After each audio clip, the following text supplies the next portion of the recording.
I am Valerie, 34 years old, and the CEO of a financial software firm I built entirely from the ground up. I thought returning from a much-needed Hawaiian vacation would bring me peace.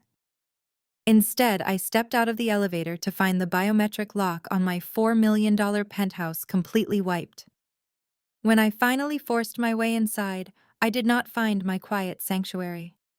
I found an all-out rager, my custom furniture entirely gone, and my family raising glasses to my newly minted status as a homeless person.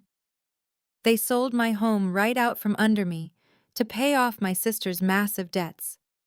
But as they laughed in my face, I just stood there and smiled. When they demanded to know what was so funny, I quietly informed them that the apartment they had just illegally sold was actually seized government property. Before I continue this story, let me know where you are watching from in the comments below. Hit like and subscribe if you have ever had to watch your toxic family walk straight into a trap of their own making. Growing up, I was always the forgotten child. My sister Penelope was the beautiful golden child who needed constant rescuing, while I was the unlovable workaholic expected to foot the bill. I escaped their manipulation by burying myself in code, eventually launching a software company that made me a self-made millionaire by age 30. My ultimate reward was a sprawling $4 million penthouse in downtown Chicago. It featured floor-to-ceiling windows overlooking the skyline and a state-of-the-art security system. It was my fortress, the one place where my family's chaos could not touch me, or so I thought. The flight back from Maui had been grueling, but the 10 days of unplugged bliss were exactly what I needed. I dragged my luggage through the private garage and stepped into the elevator that opened directly into my foyer. As the doors slid open, a strange vibration resonated through the floorboards. It felt like heavy bass from a sound system, which made zero sense for my empty apartment. I frowned, pulling my suitcase toward the solid oak double doors. I raised my hand and pressed my thumb against the biometric scanner panel. It beeped an angry, harsh red. Access denied. I tried my index finger. Red again. My heart pounded against my ribs. I had personally programmed the security algorithms for this system. The only way my fingerprints would be wiped from the master database was if someone had initiated a hard manual reset from the inside control panel. My pulse raced, a mix of adrenaline and furious suspicion flooding my veins. My parents, Charles and Vivian, had an emergency physical key for situations where I might be traveling internationally, but I had explicitly forbidden them from using it without my direct permission. My hands shook slightly as I bypassed the scanner, flipped open the hidden digital keypad underneath, and punched in the alphanumeric emergency override code. A green light flashed. The heavy deadbolts clicked open. I pushed the heavy oak doors open, and a blast of loud, obnoxious pop music hit me like a physical wall. The scent of cheap champagne and stale perfume assaulted my senses. But the noise and the smells were absolutely nothing compared to the visual nightmare unfolding in front of my eyes. I stepped into my foyer and froze, dropping the handle of my suitcase. My beautiful minimalist home had been completely gutted. My custom Italian leather sectional, the vintage coffee table, the abstract paintings I had sourced from local galleries, everything was gone. The sprawling living room was completely stripped of my belongings. In their place were dozens of tacky folding chairs, cheap plastic tables covered in spilled drinks, and a massive, gaudy banner strung across the panoramic windows that read, "Congratulations on the fresh start." Dozens of people were crammed into my home. Some I recognized as distant relatives. Others were complete strangers, friends of my sister, no doubt. They were spilling drinks on my pristine hardwood floors and treating my $4 million sanctuary like a cheap frat house. I walked further into the room, my blood turning to absolute ice. Nobody even noticed me at first. They were too busy gathered around the center of the room, raising their plastic cups in a toast. And there they were, the orchestrators of this absolute madness. My mother, Vivian, dripping in expensive jewelry she certainly could not afford, was laughing hysterically.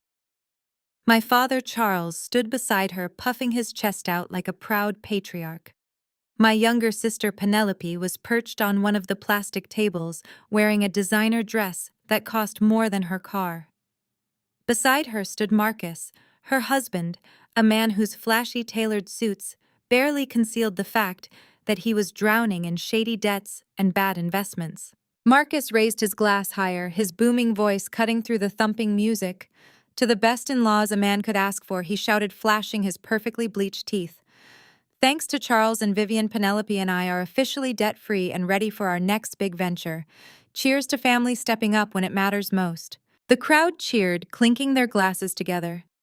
I stood frozen near the kitchen island, staring at the sheer audacity of the scene. They were not just having a party, they were celebrating a financial bailout. A bailout funded by the literal theft of my home and everything inside it. My custom furniture, my private space, my peace of mind, all liquidated to save a man who treated his business like a casino. I felt a cold, calculating calm wash over me. The shock evaporated, leaving behind a razor-sharp clarity. They had finally crossed the line from toxic emotional manipulation into blatant, undeniable felony fraud, and they were throwing a party to celebrate it. Are there any other specific sections or directions you would like me to take the story next? Marcus was the first one to spot me standing by the kitchen island. He paused mid-laugh, his eyes widening for a fraction of a second before a slow, insolent smirk spread across his face. He nudged Penelope, pointing his glass of champagne in my direction. The music was still blaring, but a ripple of whispers began to spread through the crowd as people noticed my arrival. Marcus detached himself from his adoring audience and swaggered toward me, the ice in his glass clinking rhythmically with each step. Well, well, well, Marcus announced, his voice carrying effortlessly over the fading chatter of the guests. If it isn't my favorite sister-in-law. Welcome back from Paradise, Valerie. I hope you got a nice tan because you are going to need a thick skin for the winter ahead. I maintained my composure, my posture perfectly straight, my hands resting lightly on the handle of my suitcase. What exactly is going on here, Marcus? Where is my furniture? Marcus chuckled, taking a slow sip of his drink before leaning in close. His breath smelled of expensive alcohol bought with my money. Do not worry about the furniture, he sneered. We had a liquidation company clear it all out. You see, Valerie, things have changed while you were sipping coconuts on the beach. You might want to start looking for a cardboard box, or maybe a nice spot under a bridge. Sister-in-law, you are officially a homeless person. A few of his friends snickered in the background. I did not blink. I did not flinch. I just stared at him with a gaze so cold his smirk began to waver. Before he could speak again, my parents pushed their way through the crowd. I expected them to look guilty, to show even a shred of remorse for invading my property. Instead, my mother, Vivian, stepped forward with her chin held high, radiating absolute arrogance. My father, Charles, flanked her, crossing his arms over his chest like a bouncer protecting a VIP section. There is no need to make a scene, Valerie, my mother said, her tone dripping with that familiar icy condescension. We were hoping to have this sorted and cleaned up before your flight landed, but since you are here early, we might as well get this over with. Get what over with? I asked, my voice dangerously quiet. The fact that you broke into my home and stole my belongings. My father scoffed loudly, waving his hand as if brushing away a mildly annoying insect. Do not be so dramatic, Valerie. Nobody broke in. We used the emergency key you gave us. As for your belongings, they were sent to a storage unit. You can pick them up whenever you find a new apartment, a smaller one preferably, something that actually suits a single woman with no prospects. I looked around the cavernous, empty living room, the sheer scale of their betrayal finally crystallizing in my mind. You sold my penthouse, I stated. It was not a question. My mother adjusted the heavy diamond necklace resting against her collarbone. A piece of jewelry I was absolutely certain she had bought with the proceeds of my home. Yes, we did, she replied, completely unapologetic. We closed the deal 3 days ago. The buyers were very eager to take the property as is, which was incredibly convenient. I tilted my head, studying the woman who had birthed me as if she were an alien species. You cannot sell a property you do not own. The deed is strictly in my name. The title company would never approve a transfer without my physical presence and signature. My mother smiled, a thin, predatory curving of her lips. She stepped closer, lowering her voice so only I and my father could hear. You travel so much for your little computer business, Valerie. It was surprisingly easy to convince a notary that you had granted me a comprehensive power of attorney to manage your real estate assets while you were out of the country. A few signatures, a little bit of convincing documentation, and the title company processed the sale without a single hitch. You forged my signature, I said, making sure my voice carried clearly enough for the recording device I had discreetly activated in my pocket. You committed felony fraud and identity theft to sell a $4 million property behind my back. Keep your voice down, my father hissed, his face reddening with sudden anger. We did what we had to do to protect this family. Marcus had a temporary setback with his investment firm. He was $3 million in debt, Valerie. $3 million. The creditors were threatening to take their home to ruin Penelope's life. We could not let your sister end up on the streets. So you decided to put me on the streets instead, I countered, staring him dead in the eye. You can afford it, my mother snapped, dropping any pretense of civility. You have more money than you know what to do with, hoarding it all in this massive, empty apartment while your own sister was suffering. What do you even need 5 bedrooms for? You have no husband. You have no children. You spend all your time staring at screens. It is entirely selfish of you to sit on this kind of wealth when your family is drowning. Penelope finally decided to join the confrontation, gliding over in her designer heels, resting a protective hand on Marcus's arm. She looked at me with wide, innocent eyes that masked a lifetime of manipulation.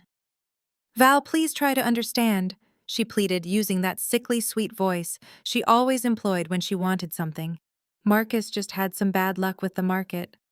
We were so scared. Mom and Dad said you would not mind helping us out since you are always bragging about how successful your software company is. You basically owe us this. Think of it as paying Mom and Dad back for raising you. I owe you, I asked, letting out a short, sharp laugh.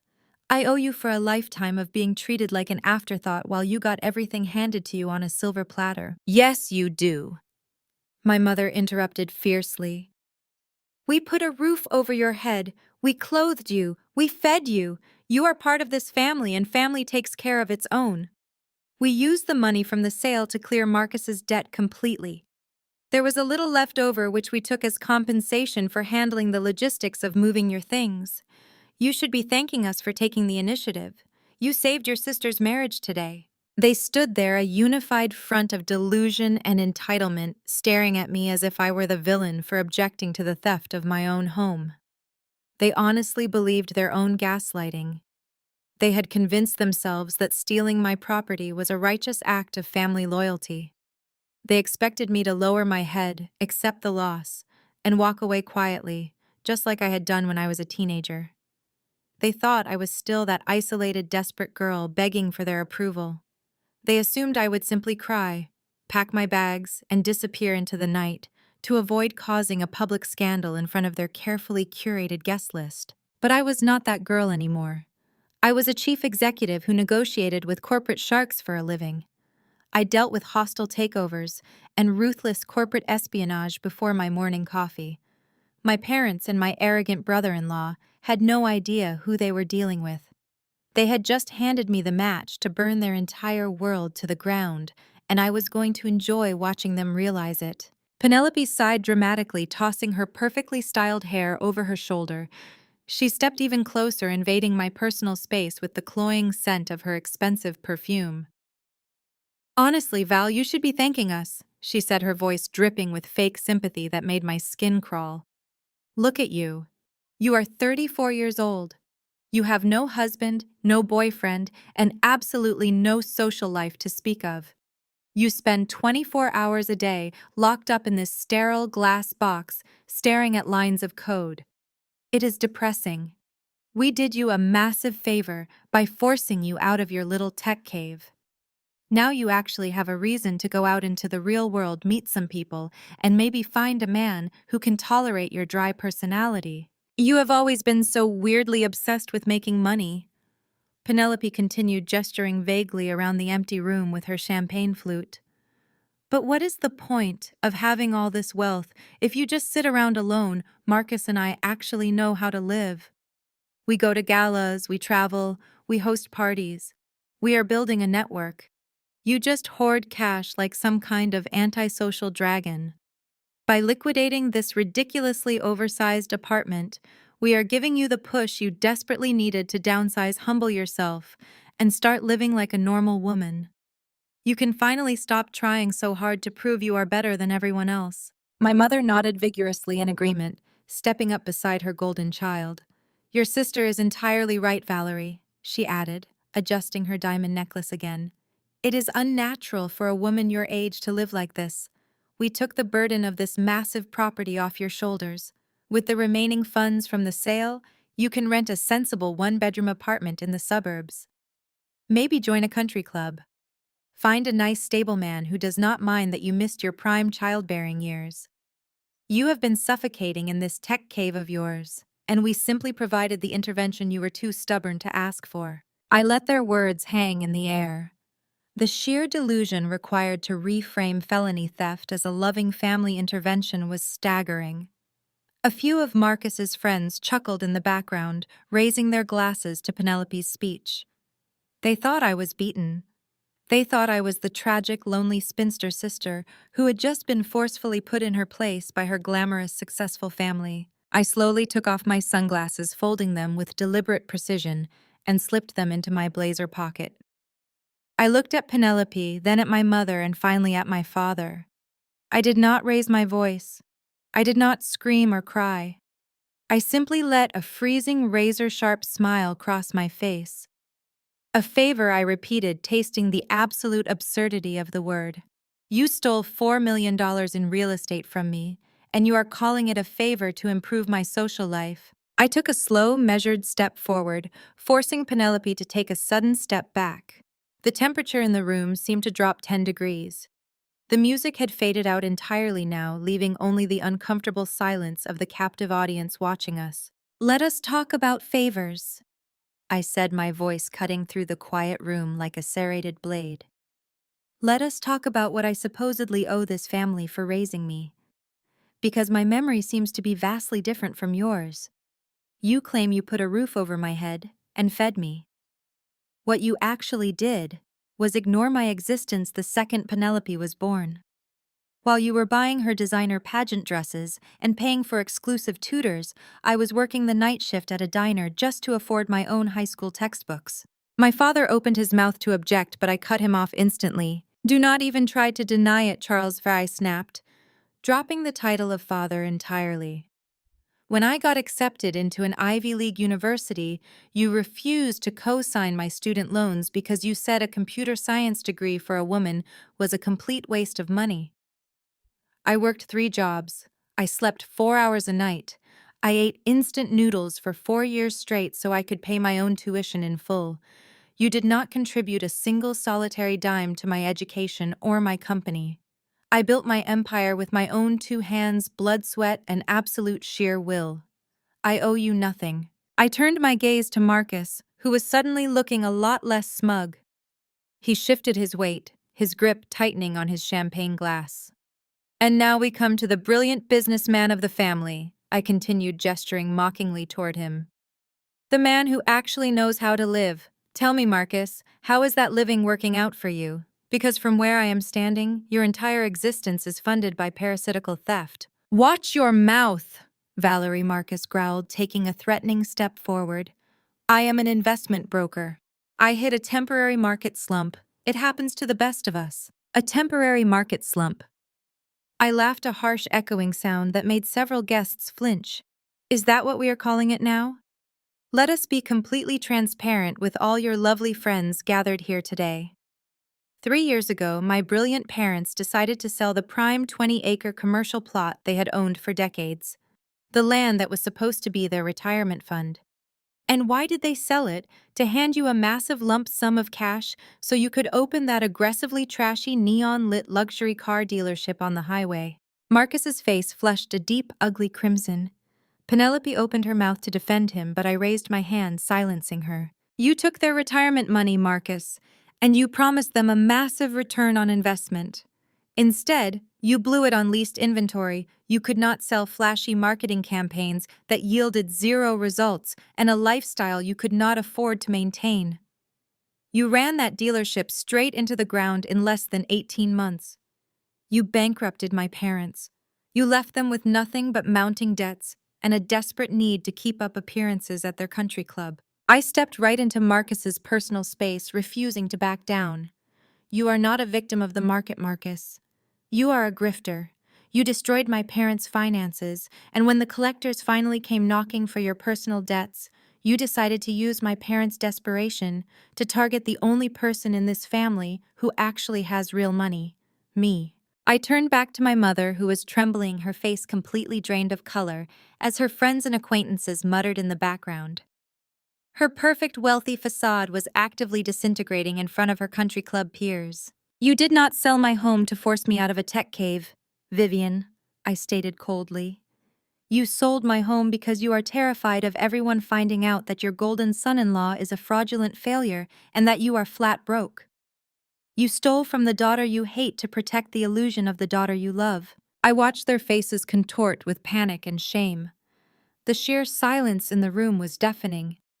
Someone in the back had completely turned off the sound system, leaving my words to ring clear and undisputed across the sprawling empty living room. They had expected a victim, a lonely woman, who would crumble under their combined cruelty. They had severely miscalculated. For a brief, agonizing moment, the silence held. Then Penelope let out a shrill theatrical laugh that broke the tension. She clapped her hands together slowly, shaking her head as if dealing with a petulant toddler. "Bravo, Valerie," Penelope mocked, wiping a fake tear from her eye. That was quite the speech.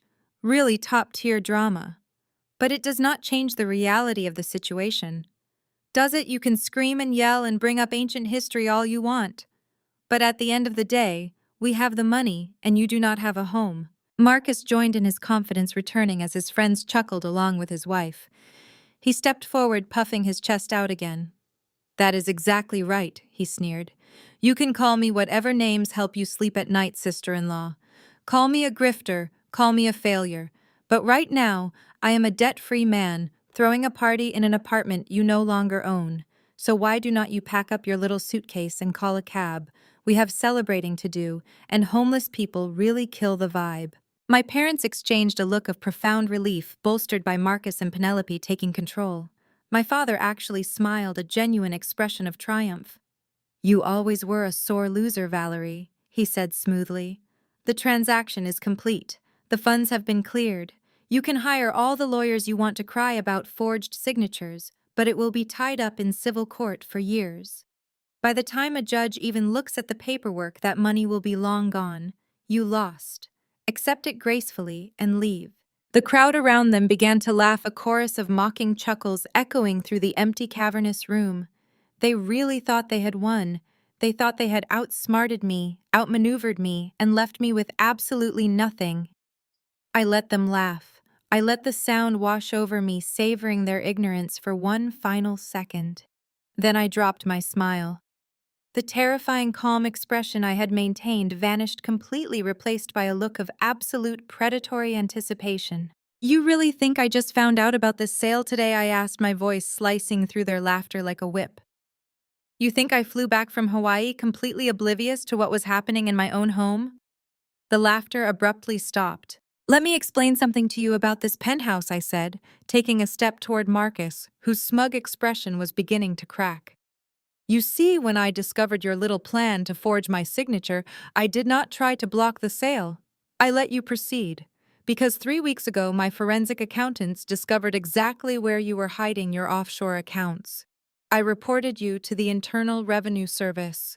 This penthouse was quietly placed under an active federal freeze due to your massive tax evasion. You did not just sell my apartment, Marcus. You just illegally sold government-seized property." The color vanished from Marcus's face so fast he looked as though he might pass out. His jaw went slack, and the arrogant sneer he had worn all evening completely dissolved into a mask of pure, unadulterated terror. The wealthy, untouchable facade he projected to the world evaporated in an instant. He looked at Penelope, who was staring at me with wide, uncomprehending eyes, and then back at me. He knew I was not bluffing. He knew his offshore accounts, the dummy corporations, and the shady wire transfers he thought were perfectly hidden were entirely exposed. "You are lying," Marcus stammered, his voice cracking under the sudden crushing weight of panic. "You are making this up to scare us. The federal government does not move that fast." I raised my left hand, displaying my phone screen to the room. I had a digital copy of the federal notice queued up, the official seal glowing brightly against the dim lighting of the foyer. The authorities move incredibly fast when a forensic software company hands them a perfectly mapped trail of financial felonies wrapped in a neat little digital bow, I replied smoothly. Something inside Marcus snapped. The illusion of the sophisticated investor shattered, revealing the desperate, cornered animal underneath. With a guttural roar, he lunged across the distance between us, his heavy hands reaching wildly for my phone. He wanted to smash the device to destroy the evidence, as if shattering a piece of glass would somehow erase the federal investigation closing in on him. I did not flinch. Anticipating his explosive, volatile reaction, I simply pivoted on my heel and stepped smoothly to the side. Marcus, blinded by rage and entirely off balance, missed me completely. He collided violently with one of the cheap plastic folding tables his friends had dragged into my living room. The flimsy plastic collapsed under his massive weight, sending him crashing to the hardwood floor in a chaotic tangle of metal legs, spilled champagne, and shattered cups.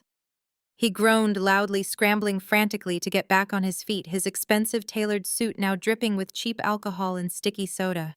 Before he could prepare for another aggressive lunge, I raised my hand in a sharp gesture of command. "I would strongly advise against trying that a second time, Marcus," I said, my voice carrying an icy authority that stopped him dead in his tracks. "You see, this phone is not just holding copies of your upcoming indictments. It is currently connected to a live audio feed with the head of building security downstairs. And considering you just attempted a physical assault on a resident inside her own private property, you have expedited a process I initiated before I even stepped off my flight." My mother let out a strangled gasp, her manicured fingers clutching my father's arm with white-knuckled force. "What did you do, Valerie?" she demanded, her voice shrill with rising hysteria. I checked my designer watch, ignoring her mounting panic. "I called the police 20 minutes ago to report a break-in and a highly coordinated fraudulent real estate transaction." Right on cue, the heavy metallic chime of my private elevator echoed through the foyer, signaling its arrival from the lobby. I smiled warmly at my terrified family.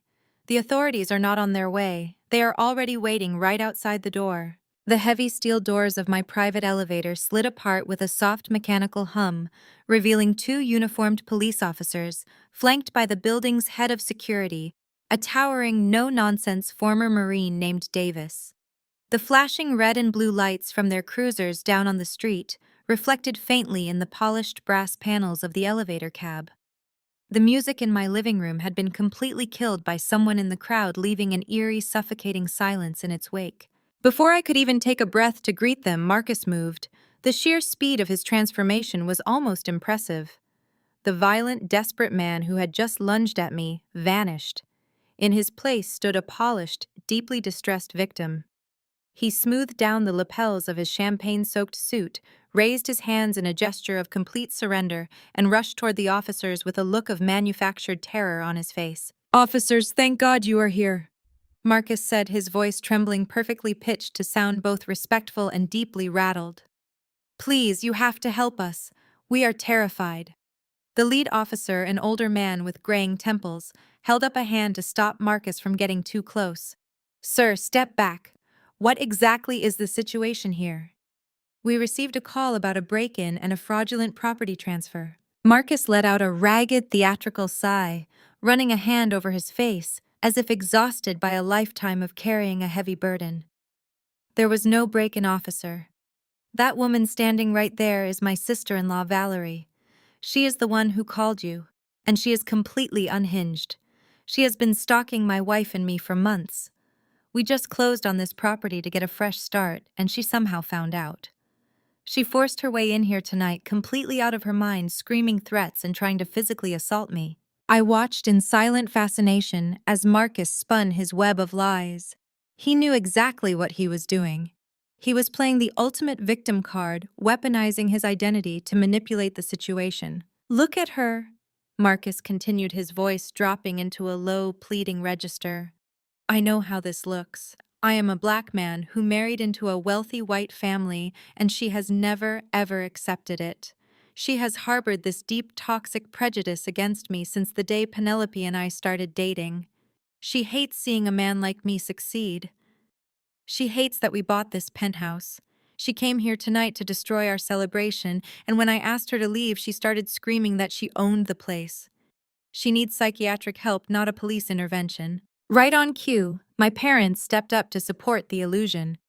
My mother placed a comforting hand on Marcus's shoulder, looking at the officers with perfectly manufactured maternal sorrow. It is true, officers, Vivian said, her voice shaking with fake tears.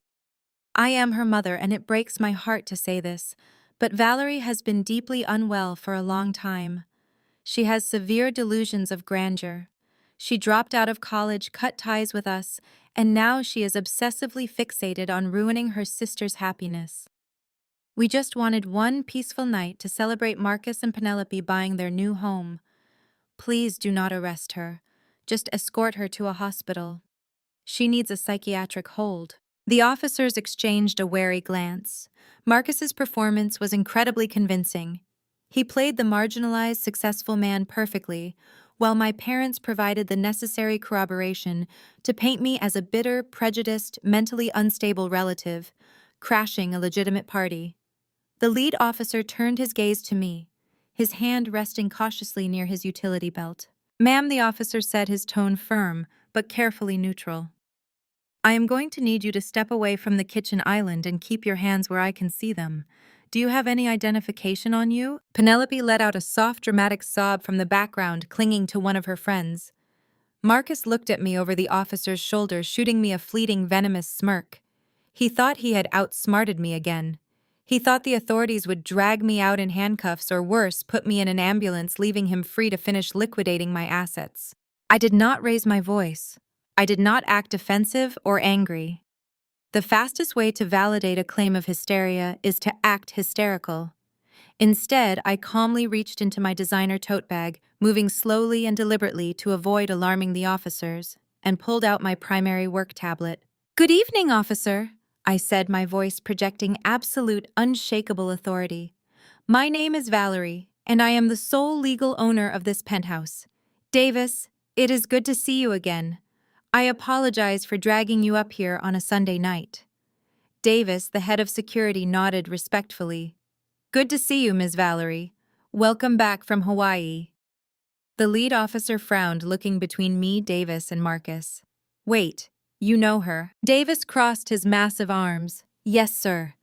Ms. Valerie has owned this entire top floor for 3 years. She personally upgraded the building's cybersecurity protocols. Marcus's smirk instantly vanished. He took a hasty step back, his eyes darting toward the elevator as if calculating his chances of making a run for it. But my father Charles intervened, refusing to let the lie die. That is outdated information, Charles interrupted loudly, his voice booming with false confidence. She used to own it. We legally transferred the deed 3 days ago. Marcus and Penelope are the rightful owners now. This security guard is clearly confused. I am not confused, Charles, I replied smoothly. But you are about to be intimately familiar with the inside of a holding cell.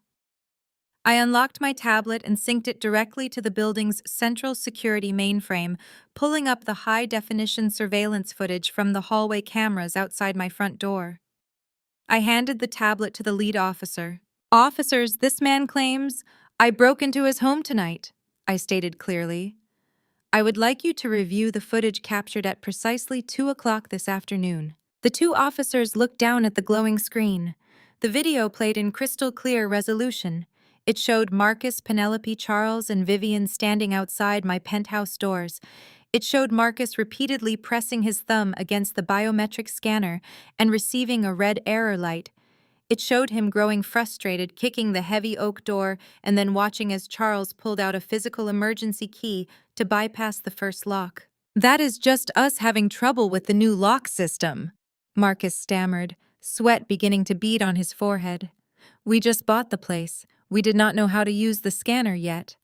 I tapped the screen, fast-forwarding the footage by exactly 2 hours. Keep watching, I instructed the officers.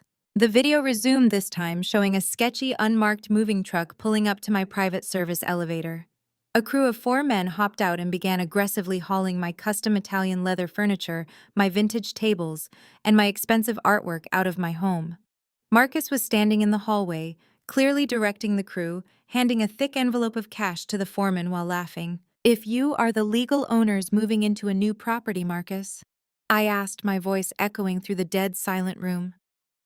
"Why does the footage show you paying a black market liquidation crew in cash to strip the apartment bare before your guests arrived? Why does the building's digital access log show 0 authorized transfers of ownership? And more importantly, why did you have to use a physical emergency key to bypass a biometric lock that is explicitly coded to my DNA?" The lead officer looked up from the tablet. His previous caution had entirely evaporated, replaced by the hard, unforgiving glare of a cop who realized he had just been lied to.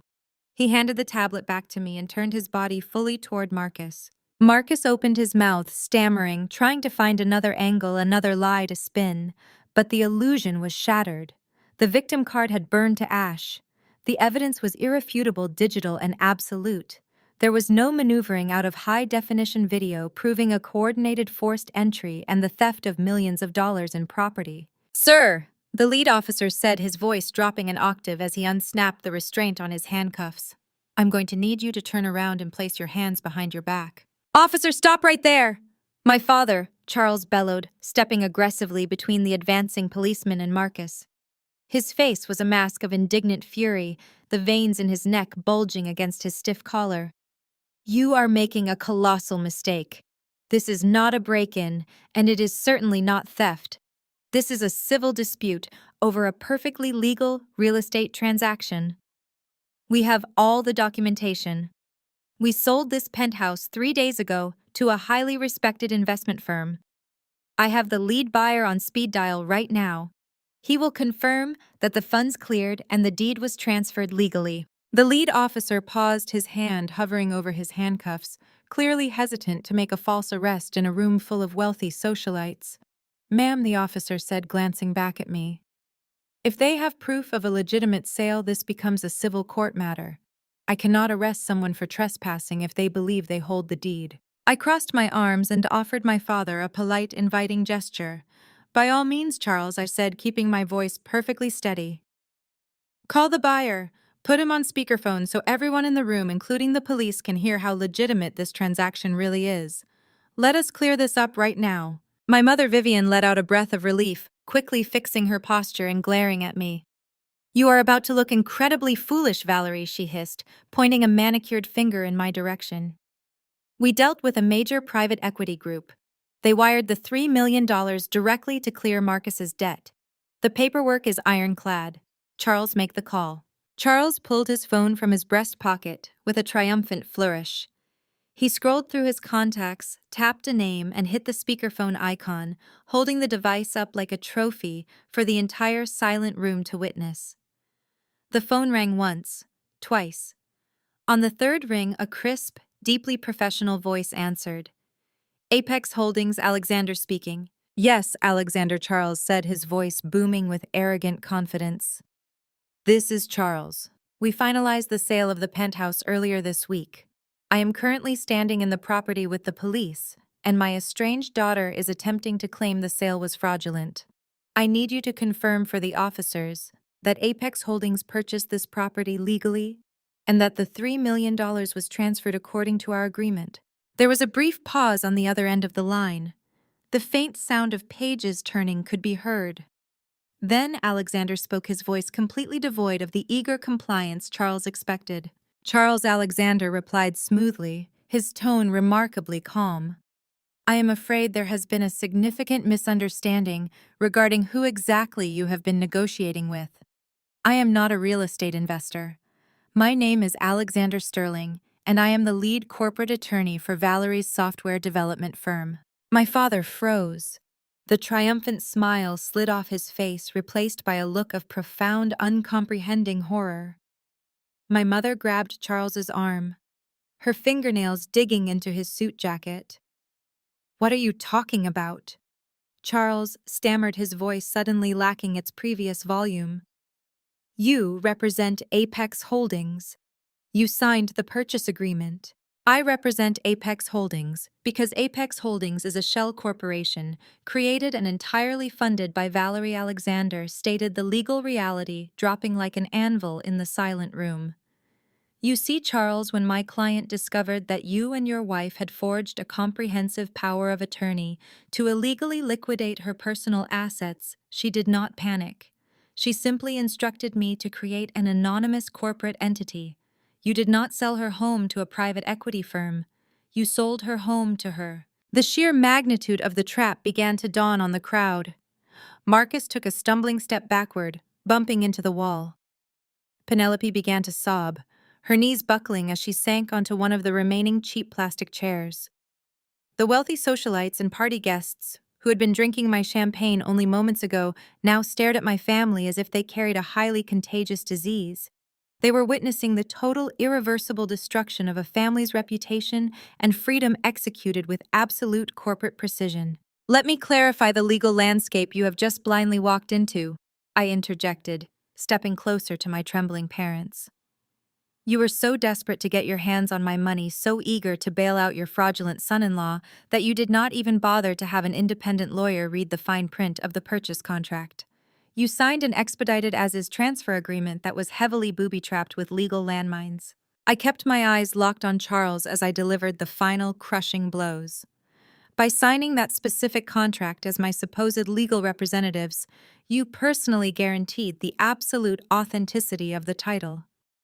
You signed a penalty clause stating that any fraudulent representation of the property's ownership would result in the immediate forfeiture of all transferred funds, plus severe punitive damages. You legally admitted to wire fraud in ink.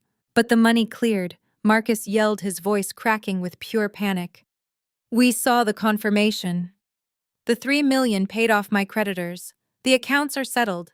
"That is where you are wrong again, Marcus." Alexander's voice chimed in through the phone speaker, cool and precise. "The $3 million was never wired to your creditors.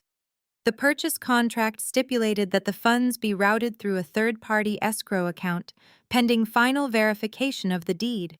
That money has been sitting in escrow for 3 days.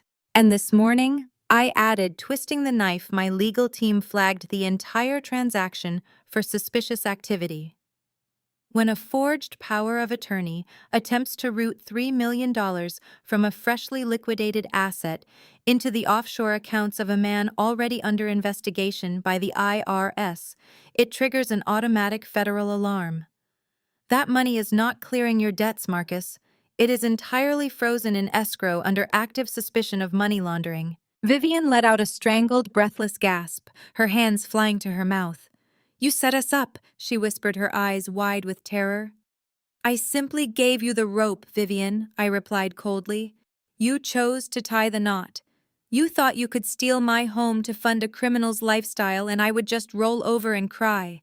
Instead, you handed me documented, notarized proof of your felony identity theft, and you successfully froze the very money you needed to keep Marcus out of federal prison." The lead police officer, having heard enough, stepped forward with absolute resolve.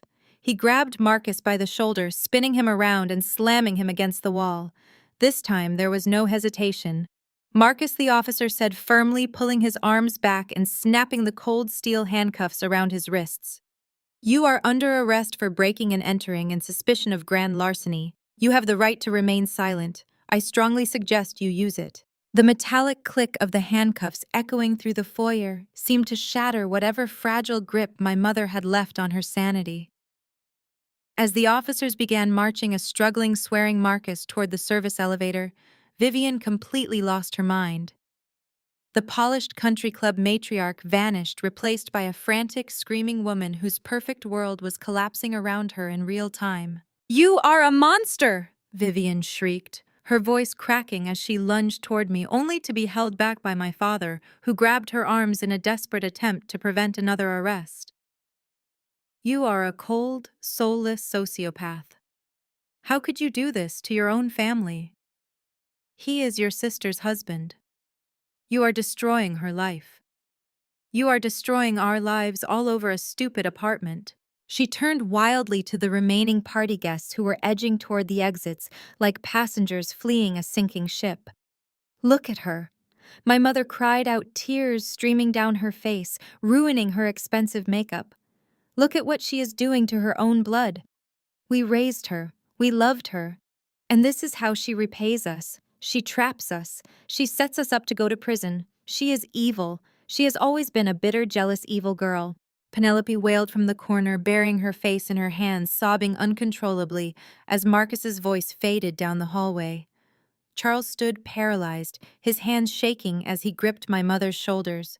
He knew the legal reality of what they had signed. He knew yelling would not save them. But Vivian was too far gone in her narcissistic rage to comprehend the danger she was in. I stood perfectly still, letting her scream. I let every vicious insult wash over me, feeling absolutely nothing but a profound sense of validation. She was showing everyone exactly who she was. When she finally ran out of breath, chest-heaving eyes glaring at me with pure, unadulterated hatred, I slowly walked over to the kitchen island. I unzipped the leather tote bag I had brought with me from the airport. I reached inside and pulled out a thick, heavy manila folder. I held it up for a moment, making sure she saw it, making sure my father saw it.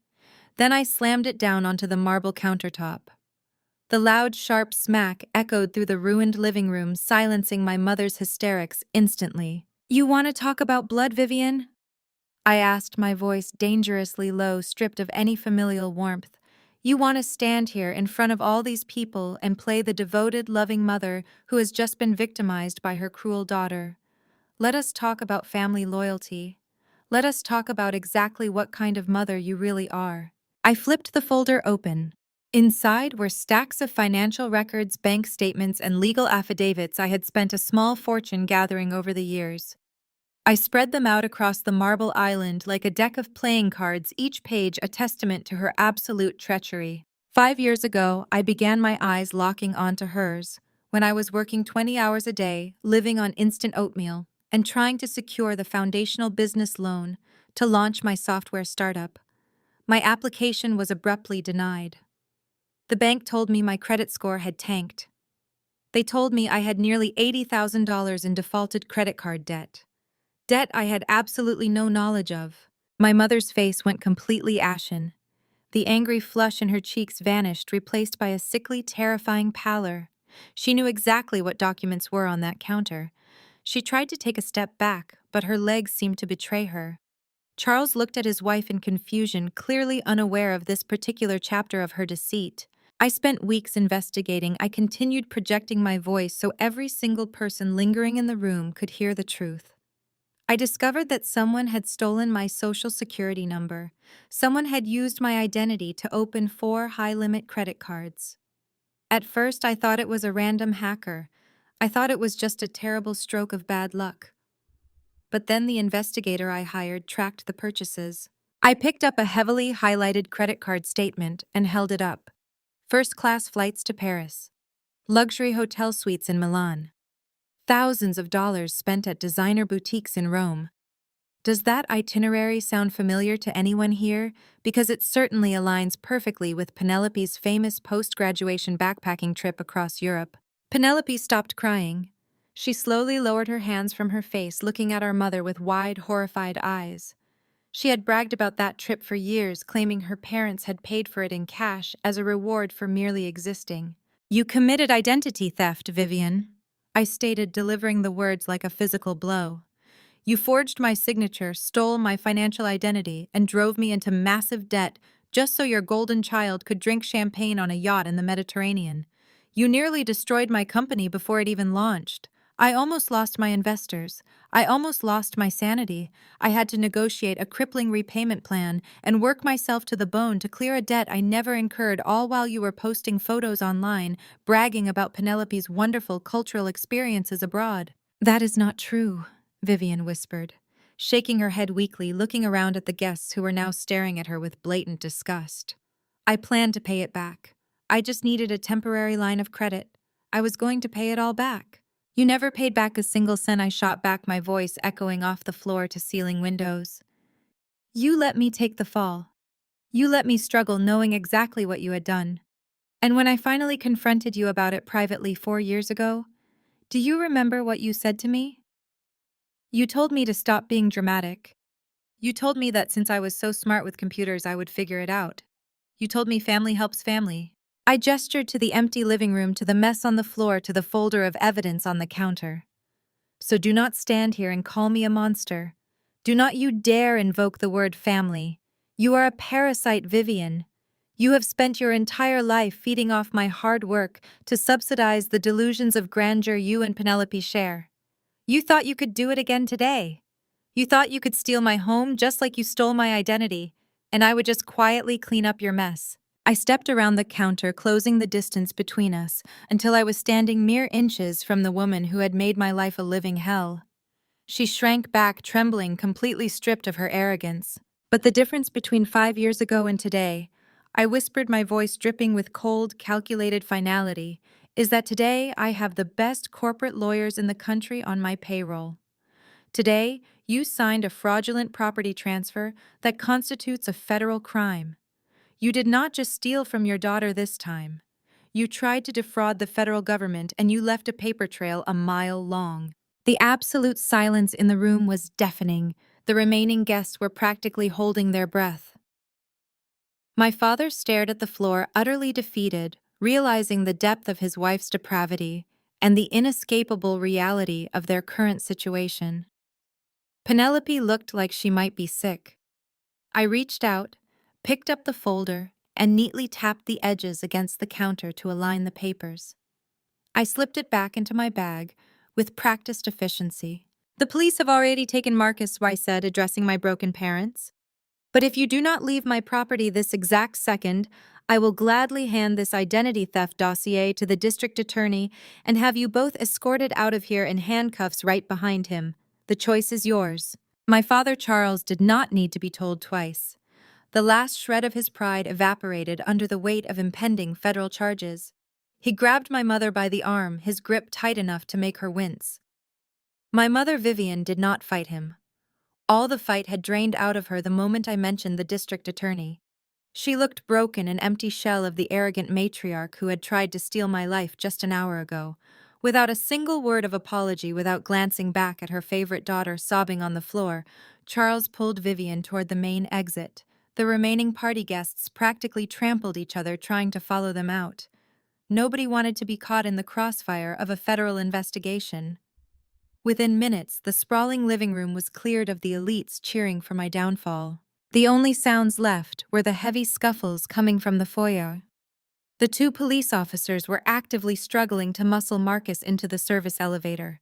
Marcus was fighting back, his shiny dress shoes slipping on the spilled champagne.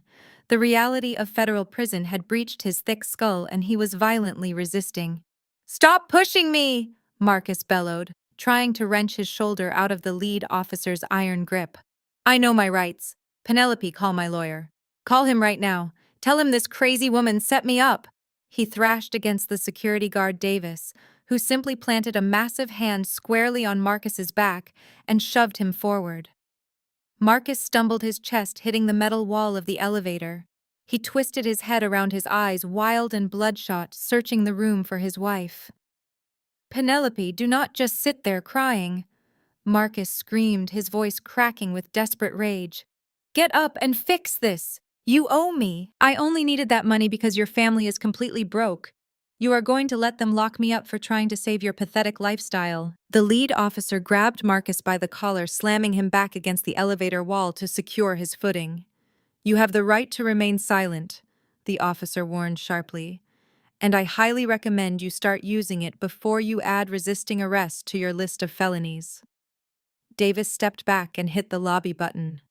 Marcus continued to shout obscenities, his face twisted in a mask of pure malice. The polished investor was gone. The man thrashing in handcuffs was a common criminal facing the absolute destruction of his fraudulent empire. The heavy steel doors slid shut, cutting off his frantic screaming mid-sentence. The sudden quiet in the penthouse was jarring. The flashing emergency lights from the police cruisers below cast long shadows across the walls. I stood alone in the center of my gutted apartment. Well, not entirely alone. Penelope was still huddled on the floor beside the collapsed plastic table. Her expensive designer dress was stained with soda and footprints. Her perfect blowout was a tangled mess. She looked up at me, her face streaked with ruined mascara. The golden child had been completely abandoned by her parents and her husband. She was alone facing the woman she had mocked and belittled her entire life. Val. She whimpered, her voice trembling as she wiped her nose with the back of her hand. You have to help me. I swear I did not know they forged your signature. I did not know Mom stole your identity. Marcus just told me he had a temporary liquidity problem and needed a bridge loan. He said Mom and Dad were handling the paperwork. You cannot let them take him away. I am your sister. I am pregnant. You have to tell the police it was a misunderstanding. Please, Val, I have nothing left. We are completely ruined. I looked down at the pathetic woman crying at my feet. For 30 years, she took everything from me. My parents' affection, my financial stability, and peace of mind. She had stood by while they tore me down, happily reaping the benefits of my suffering.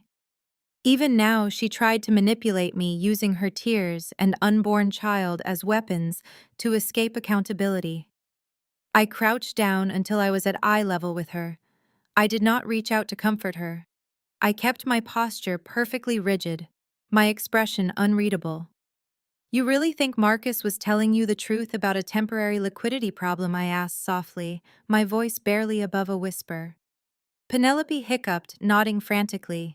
He had a bad quarter, the market was volatile, he lost some client money, he just needed to clear the books. I let out a soft, dark chuckle that made her flinch. I leaned in closer, invading her space just as she had invaded mine earlier this evening. I lowered my voice, ensuring my words would drop like targeted bombs into her fragile manufactured reality. Oh, Penelope, I whispered, my tone dripping with absolute pity. The forensic accountants did not just find offshore shell companies, they found his personal credit card statements. That $3 million debt did not come from a volatile market or a failed business venture. Penelope suddenly stopped crying, her breath hitching in her throat as she stared at me. Her eyes widened with a new, distinct kind of terror. Marcus has not invested a single dime in 18 months, I continued smoothly. He racked up that $3 million debt at the Bellagio high roller tables. And he was not alone. The private investigator I hired tracked the charges. Your loving husband has been completely supporting a 22-year-old cocktail waitress in Las Vegas for the past 2 years. He bought her a condo. He bought her a sports car. That is where your money went, Penelope. You did not help steal my house to save your family.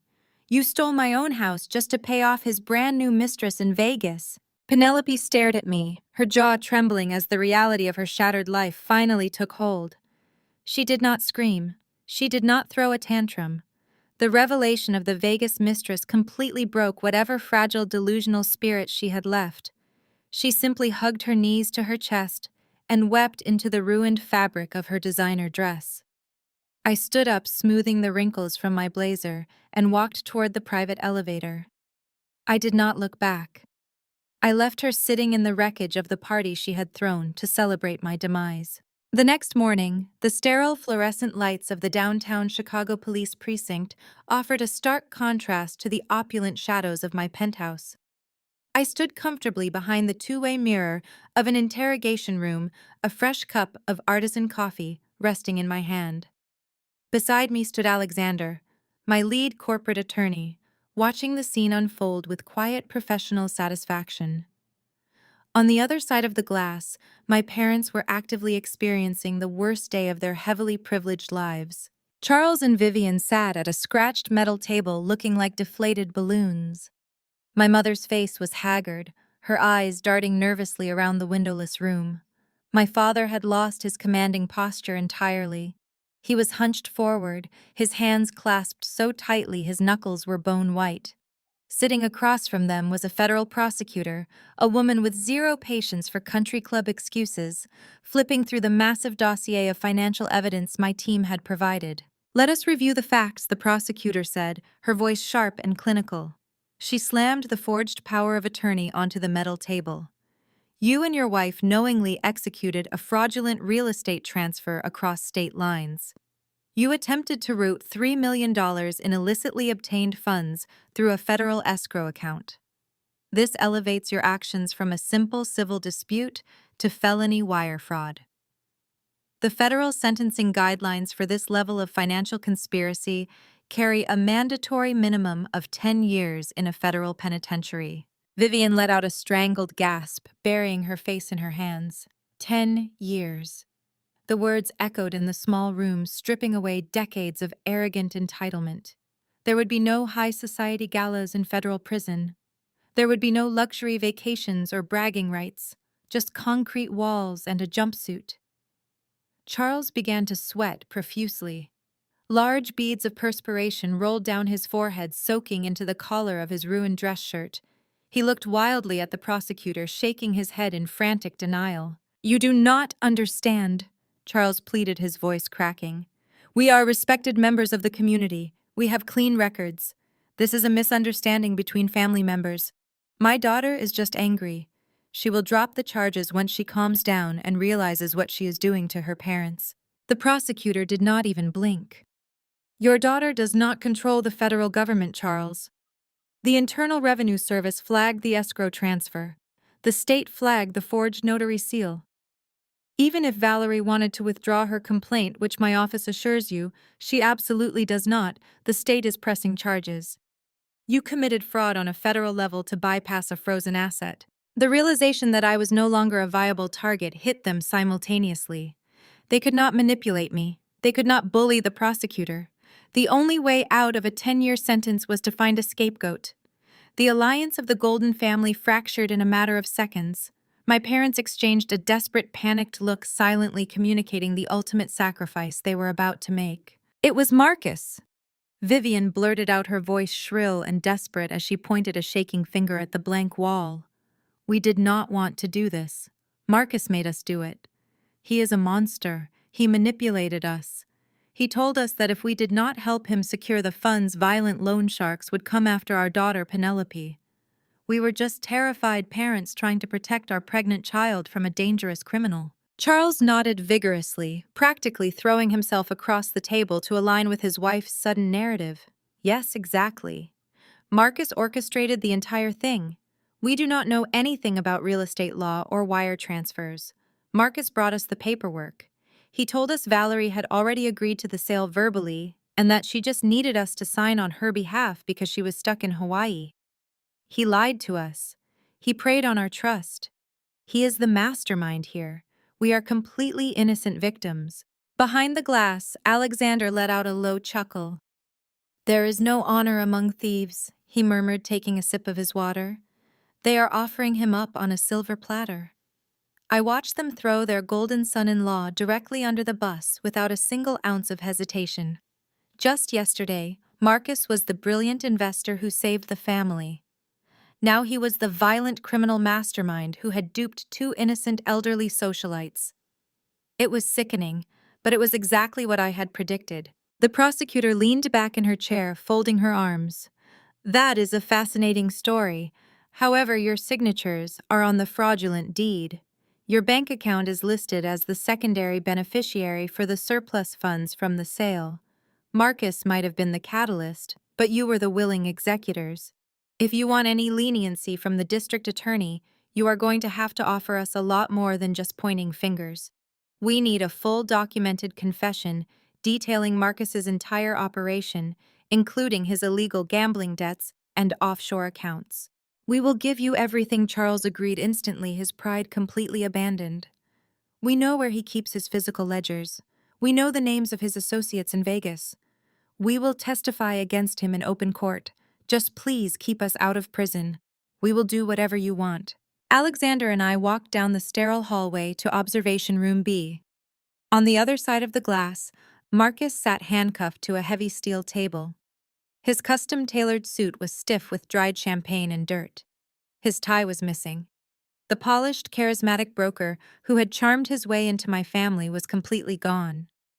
In his place was a caged, desperate man, pacing the short distance his restraints allowed. Sitting across from him was Penelope. The police had allowed her a brief meeting with her husband to arrange legal representation before his transfer to the federal holding facility. A detective stood by the door holding a clipboard. He looked at Marcus with absolute boredom.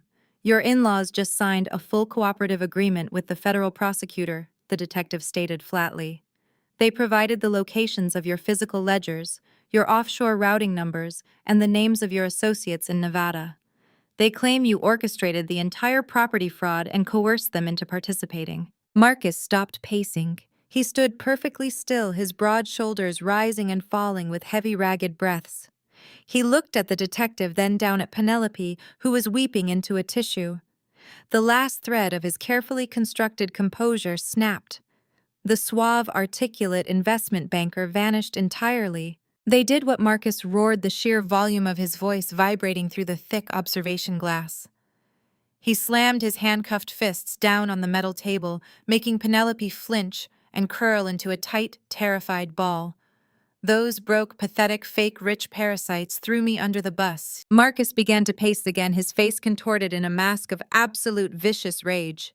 He glared at the two-way mirror, likely suspecting I was standing exactly where I was. He pointed a shaking finger at the glass. "You hear that, Valerie?" he yelled, spit flying from his lips. "Your parents are the biggest frauds in Chicago. They begged me to save them. Charles came crying to me 3 years ago because he was drowning in debt and too proud to downgrade his lifestyle. He begged me to make him rich again. He handed me that land money because he was a desperate, incompetent failure who has not made a smart business move since the 90s. Penelope reached out a trembling hand. "Marcus, please." She begged, her voice barely a squeak. "Stop yelling. We can hire a lawyer. We can fix this." "Fix this!" Marcus snapped his head toward her, his eyes blazing with a terrifying, unhinged fury. "Fix what, Penelope? Your parents just handed the federal government the keys to my entire operation. They sold me out to save their own worthless hides. They played the progressive, accepting liberals to their country club friends by bringing me around. But behind closed doors, they were just leeches. They leeched off my connections. They leeched off your sister. And now, they are trying to leech off the justice system by playing the victims." He leaned over the table, looming over his terrified wife. "And you," he snarled, his voice dropping into a harsh, grating sneer that dripped with pure venom. "You are exactly like them. You are a spoiled, useless, talentless brat who has never worked a single hard day in your entire pathetic life. You think I actually wanted to marry you? You think I enjoyed listening to you whine about designer bags and spa days while I was out actually making moves?" Penelope gasped, clutching her stomach as if he had physically struck her. "Marcus, do not say that. I am your wife. I am carrying your baby." Marcus let out a loud barking laugh that held absolutely no humor. "A baby. You think a baby changes anything? I married you because I thought your family actually had real money. I thought Charles was a heavy hitter. But it took me exactly 3 months to realize that your parents were practically bankrupt and pretending to be rich. The only person in this family with actual capital was the sister you all treated like garbage. I spent years playing the devoted, loving husband to a woman with zero personality and zero ambition, waiting for the day your parents would drop dead so we could inherit Valerie's estate." He leaned closer, his face inches from Penelope's tear-stained cheeks. "You want to know the truth, Penelope? You want to know why I spent all my time in Vegas? Because the cocktail waitress I bought that condo for is 10 times the woman you will ever be. She actually has a brain. She actually has ambition. You are just a fragile little ornament. A gold digger with no gold. You let your parents manipulate you. You let them abuse your sister, and you happily spent money you did not earn. You are nothing but a parasite, Penelope." Penelope let out a devastating, heartbroken wail, burying her face in her arms as she collapsed onto the table. The illusion of her perfect marriage, her perfect husband, and her perfect life was completely and utterly annihilated. Marcus had stripped away every single lie she had built her identity around. He exposed her as a pawn in a long con, a woman married solely for a phantom inheritance she was never going to receive. Marcus straightened up, ignoring his weeping wife completely. He turned back to the two-way mirror, a bitter, defeated snarl twisting his features. "You won, Valerie!" he shouted, rattling his handcuffs against the table. "You burned it all down. But do not think your parents are innocent victims in this. They knew exactly what I was doing with the money. They knew about the offshore accounts. They just turned a blind eye. As long as I kept paying for their country club dues and Vivian's plastic surgery." The detective stepped forward, grabbing Marcus firmly by the bicep. "That is enough!" the detective ordered sharply. "We are done here. You are going back to holding." Marcus did not fight the detective this time. The explosive burst of rage had drained him, leaving behind a hollow, bitter shell of a man facing a decade in federal prison. He let the detective pull him away from the table. He did not look back at Penelope. He did not offer a single word of comfort to the woman carrying his child. He simply walked out the door, leaving her completely alone in the cold, sterile interrogation room. I stood behind the glass, watching Penelope sob uncontrollably. She had spent her entire life believing she was superior to me, riding the wave of our parents' toxic favoritism. Now she was experiencing the brutal, unfiltered reality of the world she had helped create. The golden child was broken, shattered by the very man she had paraded around as her ultimate prize. I felt no pity. I felt no urge to comfort her. I simply took a sip of my coffee, savoring the absolute perfect silence of my hard-won victory. The next morning, the chaotic energy of the police precinct was replaced by the hyper-efficient hum of my corporate headquarters. My financial software firm occupied the top 3 floors of a sleek glass and steel high-rise in the heart of Chicago's financial district. The environment was meticulously designed to project absolute security and cutting-edge innovation. Polished concrete floors, soundproof glass conference rooms, and a continuous stream of real-time market data, glowing on massive digital displays, created an atmosphere of high-stakes precision. My staff, a carefully curated team of top-tier developers and financial analysts, moved with quiet urgency through the open concept workspace. There was no room for error here. This was my sanctuary, a fortress built entirely on my own merit, far removed from the toxic drama of my family. At precisely 10 o'clock, I was seated at the head of a massive obsidian conference table in the primary boardroom. I was hosting a critical quarterly review with our 3 largest angel investors and my executive team. We were discussing a multi-million-dollar expansion into European markets, outlining aggressive acquisition strategies. The mood was serious, focused, and highly professional, reflecting the gravity of the capital at stake. Alexander, my lead corporate attorney, sat to my right, projecting financial forecasts onto the wall-sized smart screen. Everything was proceeding flawlessly. The investors were nodding in approval, thoroughly impressed by our explosive revenue growth. Then the heavy soundproof glass doors of the boardroom violently swung open, shattering the immaculate professionalism of the room. Vivian barged in. My mother looked absolutely nothing like the perfectly manicured country club socialite who had tried to steal my penthouse just 48 hours ago. Her designer clothes were heavily wrinkled as if she had slept in them. Her usually immaculate blonde hair was frizzy and unkempt.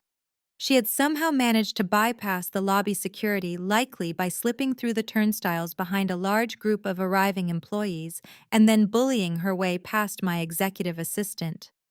She stood in the doorway, breathing heavily, her eyes wildly scanning the room until they locked onto me. The investors froze their coffee cups, halting midway to their mouths. My executive team stared in stunned silence. The absolute contrast between my mother's frantic, disheveled state and the sterile, hyper-professional environment was jarring. For a split second, Vivian hesitated, taking in the intimidating presence of the wealthy investors in their bespoke suits. But her desperation quickly overrode her social conditioning. She realized she had an audience, and my mother never missed an opportunity to perform. With a loud, tragic wail, she practically threw herself into the boardroom. She stumbled forward and dramatically collapsed onto her knees right at the edge of the obsidian conference table. She buried her face in her hands, her shoulders heaving with loud, exaggerated sobs. It was a masterclass in emotional manipulation, a performance deliberately designed to make me look like a ruthless tyrant abusing a frail, helpless, elderly woman. Valerie! Vivian wailed, her voice cracking perfectly as she lifted her tear-streaked face to look at me. Please, I am begging you. You have to stop this. You are destroying our family. She crawled a few inches closer on the polished concrete floor, reaching a trembling hand out toward me. The police are talking about federal charges. They are talking about taking our home, our retirement, everything we have left.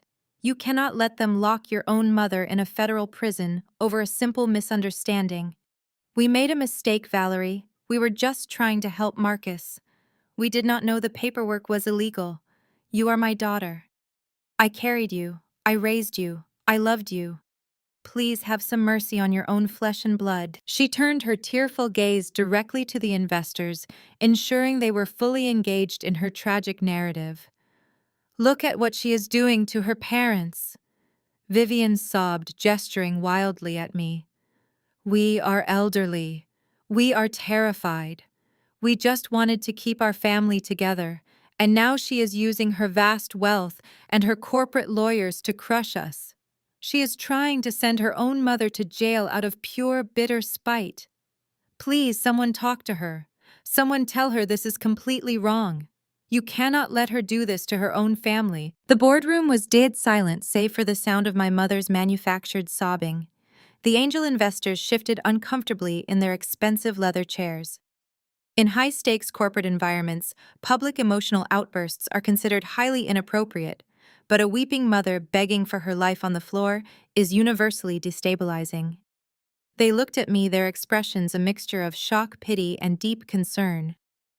Vivian was betting everything on this exact reaction. She calculated that I would be so mortified by this public spectacle, so desperate to save my professional reputation in front of my primary financial backers, that I would immediately surrender. She thought I would drag her into a private office, drop the federal charges, and give her whatever she wanted just to make the embarrassment stop. She was entirely wrong. I did not flinch. I did not break eye contact with her. I did not rush to pick her up off the floor, nor did I shout for security to drag her away. I simply sat there at the head of the table, my hands neatly folded over my financial reports, projecting an aura of absolute freezing control. I let her cry. I let her writhe on the floor and put on her pathetic, manipulative show. I waited until her sobs began to sound forced, until the silence in the room became so heavy and suffocating that even her theatrical wails began to falter. Alexander leaned in close to me, his voice a bare whisper. Do you want me to have security remove her? I shook my head slowly, keeping my eyes locked on the pathetic woman kneeling on the floor. No, I replied softly, my voice perfectly calm. Let her stay. She wants an audience so desperately. I think it is only fair that we give her exactly what she asked for. I reached out and tapped the control panel built into the conference table, smoothly transitioning the massive smart screen from our quarterly financial forecasts to the secure multimedia drive on my phone. The soft chime of my device connecting to the room's high-definition audio system broke the heavy silence. You came here seeking an audience, Vivian, I said smoothly, leaning back in my leather chair. You brought your tears and your apologies to my investors, hoping they would see you as a desperate, loving mother pushed to the brink by a cruel daughter. You want to tell them exactly what kind of mother you are. Let us allow your own words to do the talking. I pressed play. The state-of-the-art surround sound speakers embedded in the boardroom ceiling hummed to life. Instantly, the crystal-clear audio I had recorded during the Penthouse break-in flooded the room. There was no background music to soften the blow, only the harsh, echoing acoustics of my empty foyer and the undeniable, venomous voice of the woman currently kneeling on the floor. You have no husband. You have no children. You spend all your time staring at screens. It is entirely selfish of you to sit on this kind of wealth when your family is drowning. My mother's recorded voice spat the words with a level of vitriol that made one of the angel investors actually flinch. The weeping woman on the floor suddenly froze, her fake tears drying up instantly as the audio continued to play. You are a worthless, barren failure, Valerie. You have always been a bitter, jealous, evil girl. The recording captured the distinct sound of glass shattering in the background, followed by Vivian's mocking laughter. We took the burden of this massive property off your shoulders. You should be thanking us. You think you are so smart with your computers, but you are just a sad, empty shell of a woman. We signed the papers because you owed us. Family takes care of its own, and you have never been a real part of this family. I let the audio run for another minute, allowing the investors to hear every vicious insult, every casual admission of forgery, and every drop of malice Vivian had unleashed upon me in the privacy of what she thought was a conquered home. The contrast between the fragile, weeping mother on the floor and the aggressive, predatory thief on the recording was absolute. She had hung herself with her own undeniable words. I pressed pause. The sudden silence that fell over the boardroom was suffocating. The angel investors stared at Vivian with unfiltered revulsion. They were not looking at a distressed mother anymore. They were looking at a massive legal liability, a hostile actor who had attempted to steal millions of dollars from their primary asset. The pity she had so carefully cultivated vanished entirely, replaced by the cold, hard judgment of the business world. Vivian remained on her knees, staring blankly at the massive screen. Her jaw trembled. She tried to open her mouth, but her vocal cords simply refused to cooperate. She realized in that exact moment that she had walked into a slaughterhouse of her own making. The very people she had tried to manipulate were now the key witnesses to her absolute moral bankruptcy. You came into my place of business. I began, keeping my voice perfectly level, to stage a theatrical performance. You thought my investors would pressure me to drop federal wire fraud charges to avoid a public scandal. I stood up slowly, towering over her. You severely miscalculated. These people sitting at this table do not value emotional manipulation, Vivian. They value security, precision, and the ruthless elimination of liabilities. And right now, you are the biggest liability in this room. You openly admitted to forging federal documents, stealing real estate, and orchestrating a multi-million-dollar fraud scheme. I walked around the edge of the obsidian table until I was standing directly over her. I looked down at her ruined designer clothes and her shaking hands. Do not ever come to my company and beg for mercy, I commanded, my tone turning to ice. Do not ever invoke the title of mother to escape the consequences of your felonies. You lost the right to call yourself my family the second you forged my signature. You are nothing to me now but a defendant in a federal fraud case. Vivian slowly scrambled to her feet, her entire body shaking. The humiliation radiating from her was palpable. She could not meet the eyes of the investors. She was utterly stripped of her dignity, exposed as a thief and a liar in front of the highest echelon of the Chicago financial elite. Alexander pressed a button on his smartwatch. Within 10 seconds, the heavy glass doors opened again. Davis, my head of security, stepped into the boardroom alongside two towering security guards. Davis, I said, not taking my eyes off the broken woman in front of me, this unauthorized individual is trespassing. Please escort her directly to the lobby. If she attempts to return, you have my full authorization to contact the police and press criminal trespassing charges immediately. Understood. Ms. Valerie Davis replied smoothly. He stepped forward, grabbing Vivian firmly by her elbow. Let us go, ma'am. Vivian did not scream this time. She did not cry or beg. The crushing weight of her public humiliation had completely paralyzed her. She allowed Davis to turn her around and march her out of the boardroom. Her expensive heels dragged across the polished concrete floor like a prisoner walking to the gallows. I watched the soundproof glass doors swing shut behind her, sealing the quiet professionalism back into the room. I took a deep, steadying breath and retook my seat at the head of the boardroom, projecting absolute calm. Apologies for the interruption, gentlemen, I said, addressing the stunned investors with a polite, razor-sharp smile. As I was saying regarding our European expansion strategy, our legal team has completely secured our domestic assets against hostile external interference. Let's return to the financial forecasts for the upcoming quarter. The rest of the quarterly review proceeded with surgical precision. The investors, fully reassured by my ruthless handling of the situation, approved the European expansion without a single objection. By late afternoon, I was back at my private desk reviewing the final escrow freeze documents. A soft knock broke my concentration. Alexander stepped inside, looking mildly exasperated. "Your sister has been sitting in the main lobby for 3 hours," he said. "She is refusing to leave and keeps pointing to her stomach whenever security approaches her." I leaned back in my chair. "Send her in. Let us see what the golden child wants now that her golden ticket has been revoked." Penelope shuffled into my office, looking entirely defeated. The glamorous designer clothes were gone, replaced by oversized sweatpants. Her eyes were swollen and red, and she cradled her pregnant belly with both hands, pushing it forward as a shield. "Val," she whimpered, stopping a few feet away. "Please, I have nowhere else to go." "Sit down, Penelope," I instructed. She sank into the leather guest chair and burst into fresh tears. "Marcus called me from the holding facility," she sobbed. "His lawyer says he is facing serious federal time. They are going to seize all his assets, including the accounts for the baby. You have to help him, Val. Talk to the prosecutor. Tell them it was a misunderstanding. Please, I am carrying your niece. My baby cannot grow up with a father in prison. We will have absolutely nothing." I stared at her, marveling at her audacity. "You want me to rescue a man who just called you a useless parasite and admitted to spending your stolen money on a cocktail waitress in Las Vegas?" Penelope flinched. "I know he lied to me, but I am terrified. I do not know how to survive without money. I will do anything. Anything.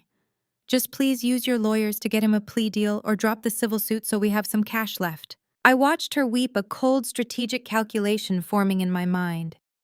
The ultimate destruction of my parents' fraudulent empire required one final strike, and Penelope had just handed me the perfect delivery mechanism. "Anything," I echoed, leaning forward. She nodded frantically. "Yes. Tell me what you want." I opened my desk drawer and pulled out a sleek, beautifully wrapped silver box tied with a silk ribbon. I slid it across the polished mahogany surface toward her. "I will instruct Alexander to negotiate a lighter plea agreement for Marcus and release a small portion of the frozen funds for your child," I stated. "But in exchange, you are going to do exactly what I tell you. Tomorrow night is our parents' 35th anniversary gala at the country club. I want you to walk up onto the main stage stand in front of all their wealthy friends and personally hand them this gift on my behalf." Penelope stared at the silver box, her hands shaking as she touched the ribbon. "What is inside it?" "That is a surprise." I smiled. "But if you want your baby to have a future, you will deliver it. Do we have a deal?" Penelope nodded slowly, her fingers closing tightly around the small silver box, sealing the dark pact.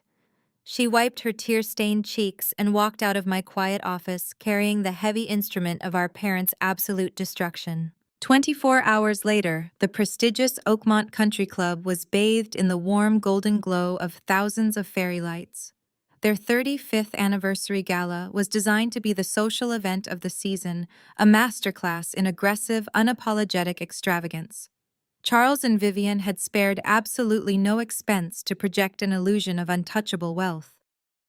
Valet parking attendants rushed to receive a steady stream of imported luxury vehicles, while a white-gloved staff directed the city elite through the grand mahogany doors of the magnificent clubhouse. Inside the grand ballroom, the sheer scale of the financial masquerade was staggering. Massive crystal chandeliers hung from the vaulted ceilings, casting fractured rainbows across the polished marble dance floor. Centerpieces made of imported white orchids and rare white roses adorned dozens of circular tables, each covered in heavy silk linens. A towering hand-carved ice sculpture of two intertwined swans dominated the main buffet, slowly melting next to a multi-level champagne tower flowing with vintage Dom Perignon.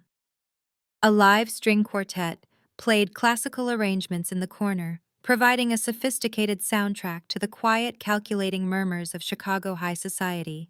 The guest list was a carefully curated collection of power and influence. Local politicians, bank executives, and real estate magnates mingled, holding crystal flutes, exchanging superficial pleasantries while silently assessing each other's net worth. For Charles and Vivian, the stakes for this evening were unimaginably high. This party was not a celebration of their marriage. It was a desperate, highly choreographed performance designed to convince their wealthy peers that the family empire was thriving. They needed this exact demographic to believe they were financially invincible, hoping to leverage their social standing into new loans and lucrative investments to replace the money they had failed to steal from me. My mother glided through the crowd in a custom beaded evening gown, her hair impeccably styled, her smile fixed and radiant. She laughed lightly at jokes she did not find funny, touching the arms of powerful men and complimenting the designer dresses of their wives. My father stood near the center stage, holding a glass of scotch, projecting the relaxed authority of a successful patriarch. They moved through the ballroom with absolute confidence, entirely convinced that they had successfully contained the fallout from the previous day.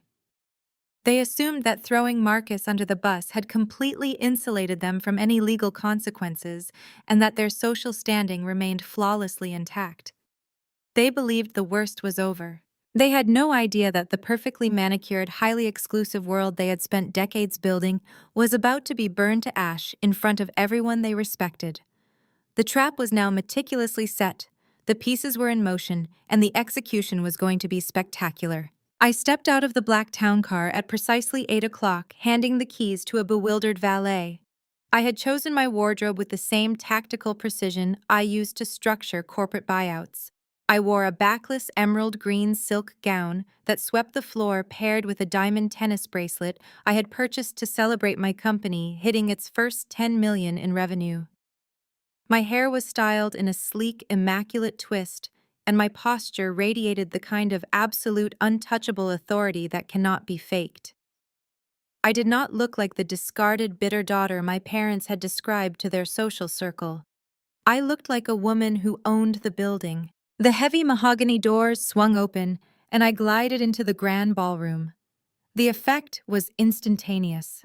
Conversations near the entrance physically stopped. The clinking of crystal glasses ceased. Heads turned, eyes widened, and a wave of hushed whispers rippled through the nearest tables. The high society crowd recognized power when they saw it, even if they did not immediately recognize me. I scanned the room with a calm, predatory gaze, taking in the opulent floral arrangements and the towering champagne glasses.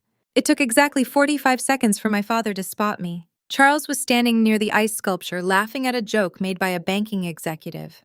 As his eyes locked onto mine, the laugh died in his throat. All the color instantly drained from his face, leaving his skin a sickly ashen gray. The confident, relaxed patriarch vanished, replaced by a man looking at his own impending doom. He whispered something urgent to my mother, whose head whipped around so fast her pearl earrings swung wildly. Vivian's jaw dropped, her hand flying to her chest in sheer panic. Charles did not wait. He practically sprinted across the polished marble dance floor, his face twisting into a mask of barely contained fury. He signaled frantically to two large country club security guards stationed near the buffet line, jerking his head in my direction.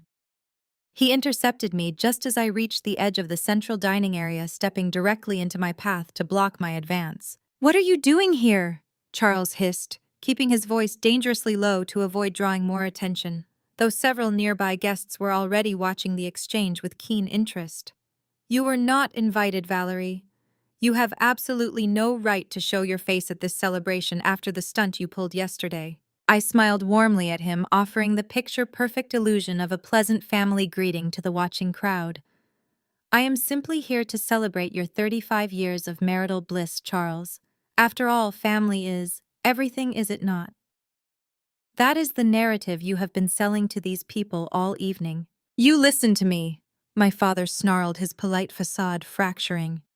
"You are going to turn around and walk out those doors right now, or I will have you physically thrown out onto the street. This is a private, exclusive event. You do not belong here. You are nothing but a vindictive, unstable girl, trying to ruin the one night we have to hold our heads high." The two burly security guards arrived at his side, looking expectantly at Charles. "This woman is trespassing." Charles ordered, his chest puffing out as he utilized his authority as a club member. "She is harassing my family. I want her escorted off the premises immediately. Do not let her cause a scene." The guards stepped forward, raising their hands to grab my arms. I did not flinch. I did not step back. I simply maintained my calm, terrifying smile and waited. And before the guards could even make contact, a booming, jovial voice echoed from the group of elites standing just a few feet away. Valerie, my absolute favorite golf partner. The security guards froze. Charles stiffened his eyes, darting toward the source of the voice. Pushing his way through the crowd was Chief Judge Edward Caldwell. He was the undisputed guest of honor for the evening, a man whose legal and social influence in Chicago was legendary. He was the kind of man my parents had spent their entire lives trying to impress a titan of the local elite, whom Charles had likely begged to attend this very gala to legitimize their standing. Judge Caldwell approached me with a wide, genuine grin, ignoring Charles entirely. He bypassed the confused security guards and enveloped me in a warm, familiar hug. "I had no idea you were coming tonight," Valerie the judge boomed, patting my shoulder affectionately. "You have been dodging my calls for a golf rematch all month. Are you hiding from me because you know I have been practicing my swing?" I laughed smoothly, returning the embrace. "You know I have been busy expanding the European division, Edward. But I would never miss a chance to take your money on the back nine. We will schedule a tea time next week, I promise." Charles stood completely paralyzed. His mouth hung slightly open, his brain failing to process the reality unfolding in front of him. The security guards awkwardly stepped back, realizing instantly that they could not lay a hand on a woman who was clearly close personal friends with the most powerful man in the room. Judge Caldwell finally turned his attention to my father, his smile remaining, but his eyes assessing the tense situation. Charles the judge said, his tone carrying the weight of his office. "I must say you kept your brilliant daughter a secret. Valerie here is not just a fierce competitor on the green, she is easily the best angel investment I have made in the last decade. Her software firm is generating returns that make my traditional portfolios look like a joke. You must be incredibly proud to have raised such a sharp, ruthless chief executive." My father looked like he had been struck by lightning. He looked from the judge to me, his mind desperately scrambling to reconcile the successful, highly connected woman standing before him with the helpless daughter he had bullied and dismissed her entire life. He had spent the entire evening trying to network his way out of bankruptcy, entirely unaware that I held the keys to the very kingdom he was trying to enter. Charles managed to choke out his voice, a hoarse, strained whisper. "We are very proud." I turned to my father, my eyes locking onto his terrified gaze. I stepped just a fraction closer, ensuring my voice carried the unmistakable promise of destruction. "Yes, Charles was just telling security how eager he was for me to join the family at the main table," I said smoothly. I leaned in, dropping my voice so only my father could hear the fatal truth. "You thought you were the smartest man in the room, Charles, but you are playing checkers and I own the board. Now cancel your security dog smile for your wealthy friends and take me to my seat, because the show is just getting started." Charles swallowed hard, a bead of cold sweat rolling down his temple. He nodded weakly, completely broken by the absolute power disparity. He gestured for the guards to stand down, his shoulders slumping in total defeat as he turned to lead me into the heart of his doomed celebration. My father led me to the head table like a man marching toward the guillotine. The central dining arrangement was a massive circular table draped in ivory silk, positioned directly in front of the main stage. Vivian was already seated there, her posture rigid. When she saw me approach, escorted by her own defeated husband, the glass of champagne in her hand trembled so violently that liquid sloshed over the crystal rim onto her designer gown. She did not dare speak a word. She simply stared at me with wide, terrified eyes, shrinking back into her upholstered chair as I gracefully took the empty seat directly across from her. I smoothed my emerald green skirt, picked up a fresh glass of sparkling water, and offered her a serene, knowing smile. The power dynamic at the head table had entirely inverted. They were the hostages now, and they knew it. A hush fell over the grand ballroom as a waiter approached the stage and gently tapped a silver spoon against a microphone. It was time for the evening's main event, the anniversary speeches. Charles swallowed hard, tugging at the collar of his tailored tuxedo. He shot me one last desperate look of pleading, begging me silently to let him maintain his dignity for just 5 more minutes. I merely gestured toward the stage with my glass, granting him permission to proceed with his own execution. Charles walked up the short flight of stairs, his steps noticeably heavier than usual. He gripped the microphone stand with both hands, clearing his throat loudly as the spotlight hit his face. The wealthy crowd of investors, politicians, and socialites turned their full attention to the patriarch of the evening. Charles forced a wide, practiced smile onto his face, relying on decades of country club conditioning to mask the absolute panic tearing through his chest. "Thank you all for being here tonight," Charles began, his voice booming through the state-of-the-art sound system.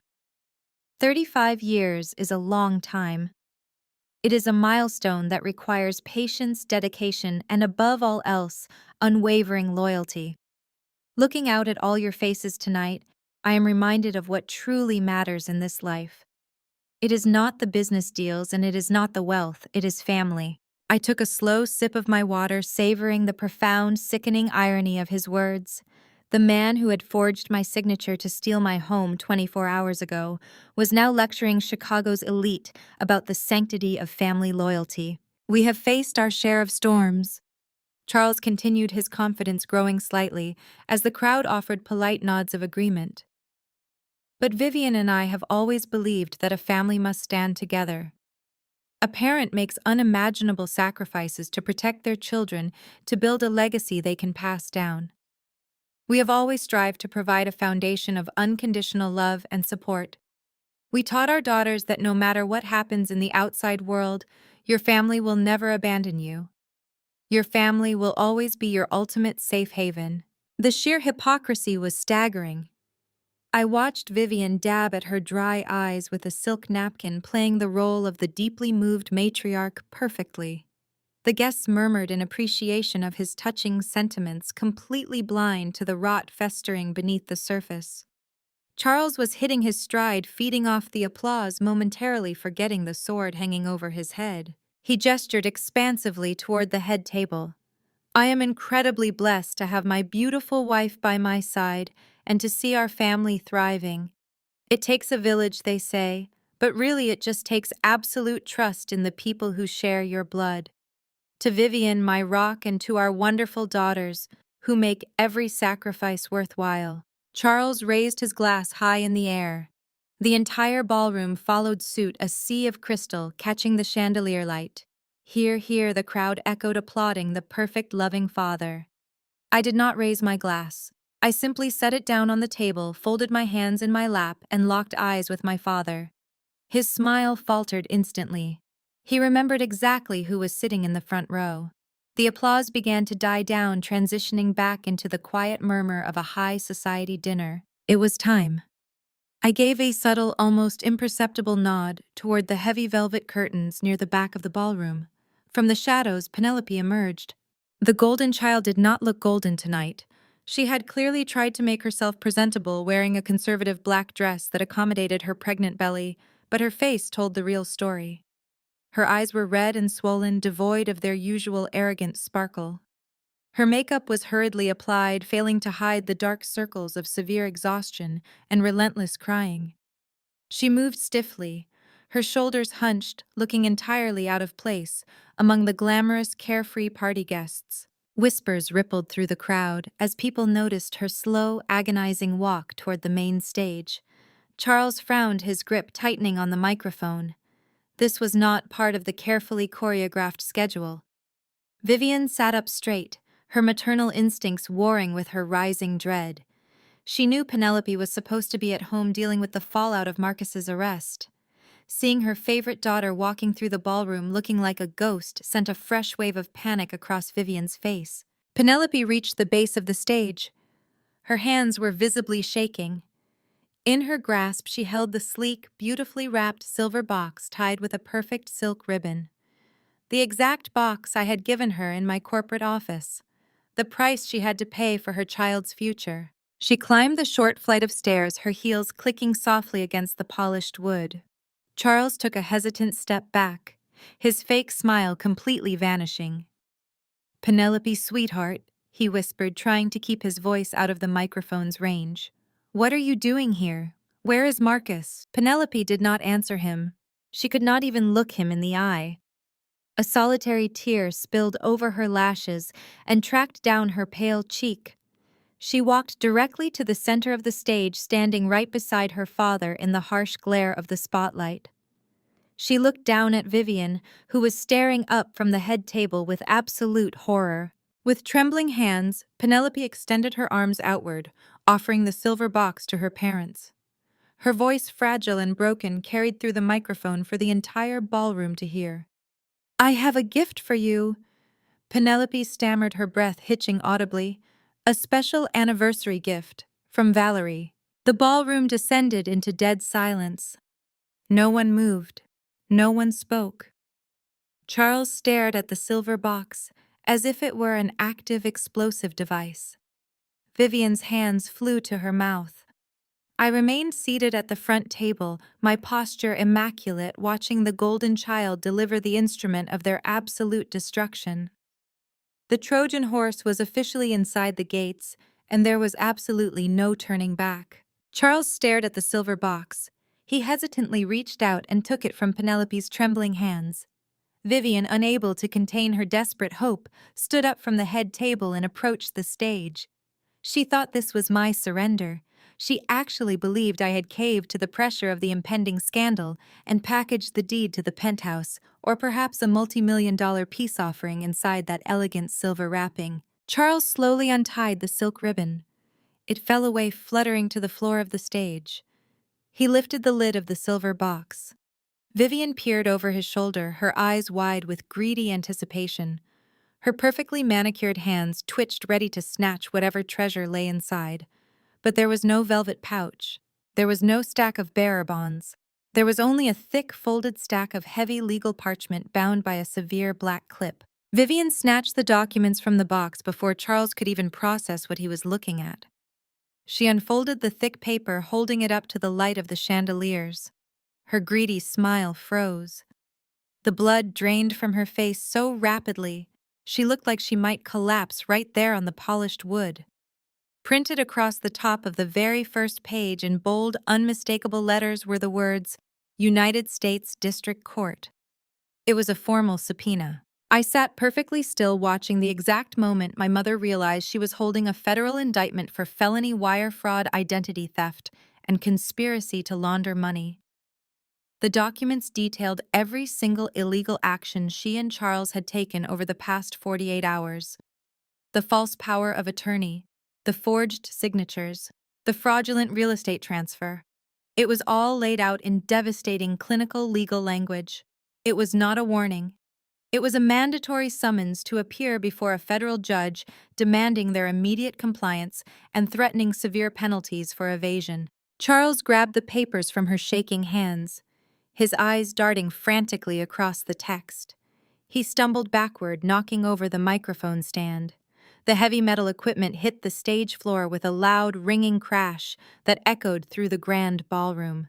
The string quartet in the corner abruptly stopped playing. The low hum of high society chatter died instantly. Hundreds of wealthy guests stared at the stage in absolute stunned confusion. "What is this?" Charles whispered into the deafening silence, looking directly at me.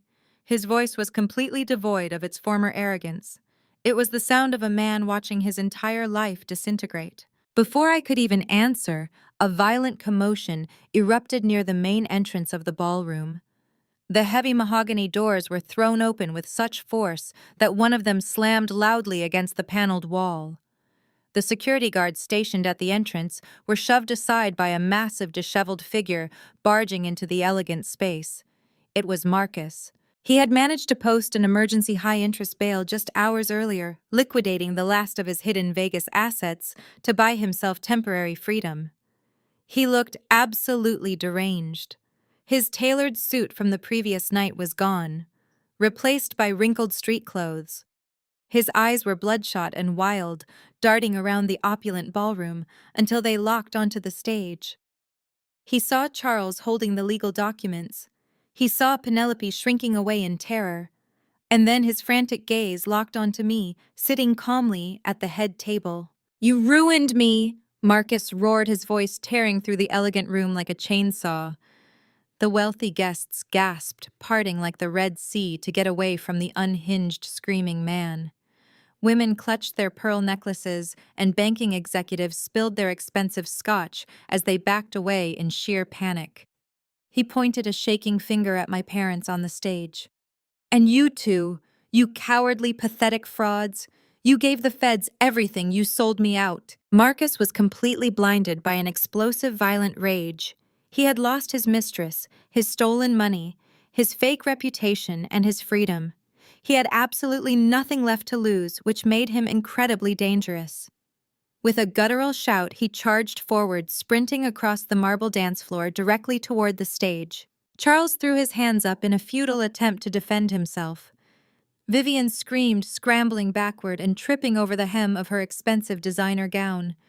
Penelope curled into a ball on the floor of the stage, covering her pregnant stomach and sobbing hysterically. The entire ballroom erupted into pure chaos.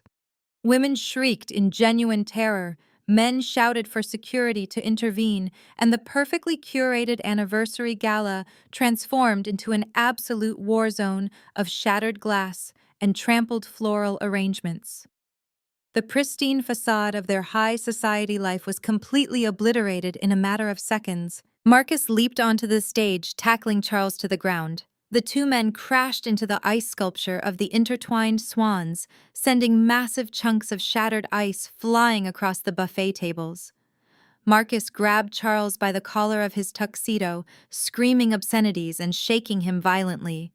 The country club security guards, who had been paralyzed by the suddenness of the attack, finally sprang into action, sprinting toward the stage to pull the massive, enraged man off my father. While the entire ballroom was fixated on the violent scuffle unfolding on the stage, I smoothly pushed my chair back and stood up. I did not scream. I did not run toward the fight. I completely detached myself from the physical chaos, moving with quiet, deliberate purpose. I slipped away from the head table, walking along the perimeter of the room entirely unnoticed by the panicked guests who were too busy filming the brawl on their smartphones. My destination was the small, elevated audio-visual booth situated at the back of the ballroom. The technician operating the booth had abandoned his post out of sheer morbid curiosity, running toward the stage to help the struggling security team subdue Marcus. The control panel was left completely unattended, its glowing buttons and monitors practically inviting me to take absolute control of the room's narrative. I stepped into the dimly lit booth and quickly scanned the complex array of soundboards, mixing consoles, and digital projection systems. I had built a fortune engineering highly complex software networks. Operating a country club media deck was child's play. I located the primary input terminal for the massive digital projector suspended from the ballroom ceiling. I reached into the small hidden pocket of my emerald evening gown and retrieved a sleek encrypted USB drive. It felt cold and heavy in my palm. This tiny piece of hardware contained the absolute, unvarnished truth. It held the final fatal strike that would permanently destroy the fake, pristine reputation my family had murdered my peace of mind to protect. I had spent hours preparing the file, ensuring the audio and visual components were perfectly synced for maximum devastation. I looked out over the ballroom. Marcus was still thrashing wildly against 3 security guards, screaming about offshore accounts and stolen money. Charles was bleeding from a cut on his forehead, looking like a broken, pathetic old man. Vivian was weeping uncontrollably on the floor, clutching her useless federal subpoena. The wealthy guests were pulling out their phones, recording the humiliating downfall of the Chicago elite. I turned back to the control board. With a calm, steady hand, I plugged the USB drive directly into the main terminal. A digital prompt immediately flashed on the small monitor, asking for authorization to override the current automated display settings and project new media. Without a single ounce of hesitation or regret, I pressed enter, fully prepared to watch their remaining dignity burn. 1,000 words. The massive digital projector suspended high above the crystal chandeliers hummed to life. A blinding beam of pure white light sliced through the chaotic atmosphere of the ballroom, hitting the giant presentation screen positioned directly behind the main stage. The default country club logo instantly vanished. In its place, a high-definition video filled the massive screen. The audio system wired to deliver crystal-clear sound to every corner of the vast room broadcast the footage with deafening clarity. The video showed the interior of a lavish neon-lit VIP suite at a Las Vegas casino. The hidden camera angle was perfectly positioned, capturing the entire room. Sitting on a velvet sofa surrounded by stacks of casino chips and empty liquor bottles was Marcus. He wore an unbuttoned silk shirt, laughing loudly, with a young blonde cocktail waitress draped across his lap. Standing across from him were two men in dark suits, members of the illegal gambling syndicate that currently held his massive crippling debts. The entire ballroom froze.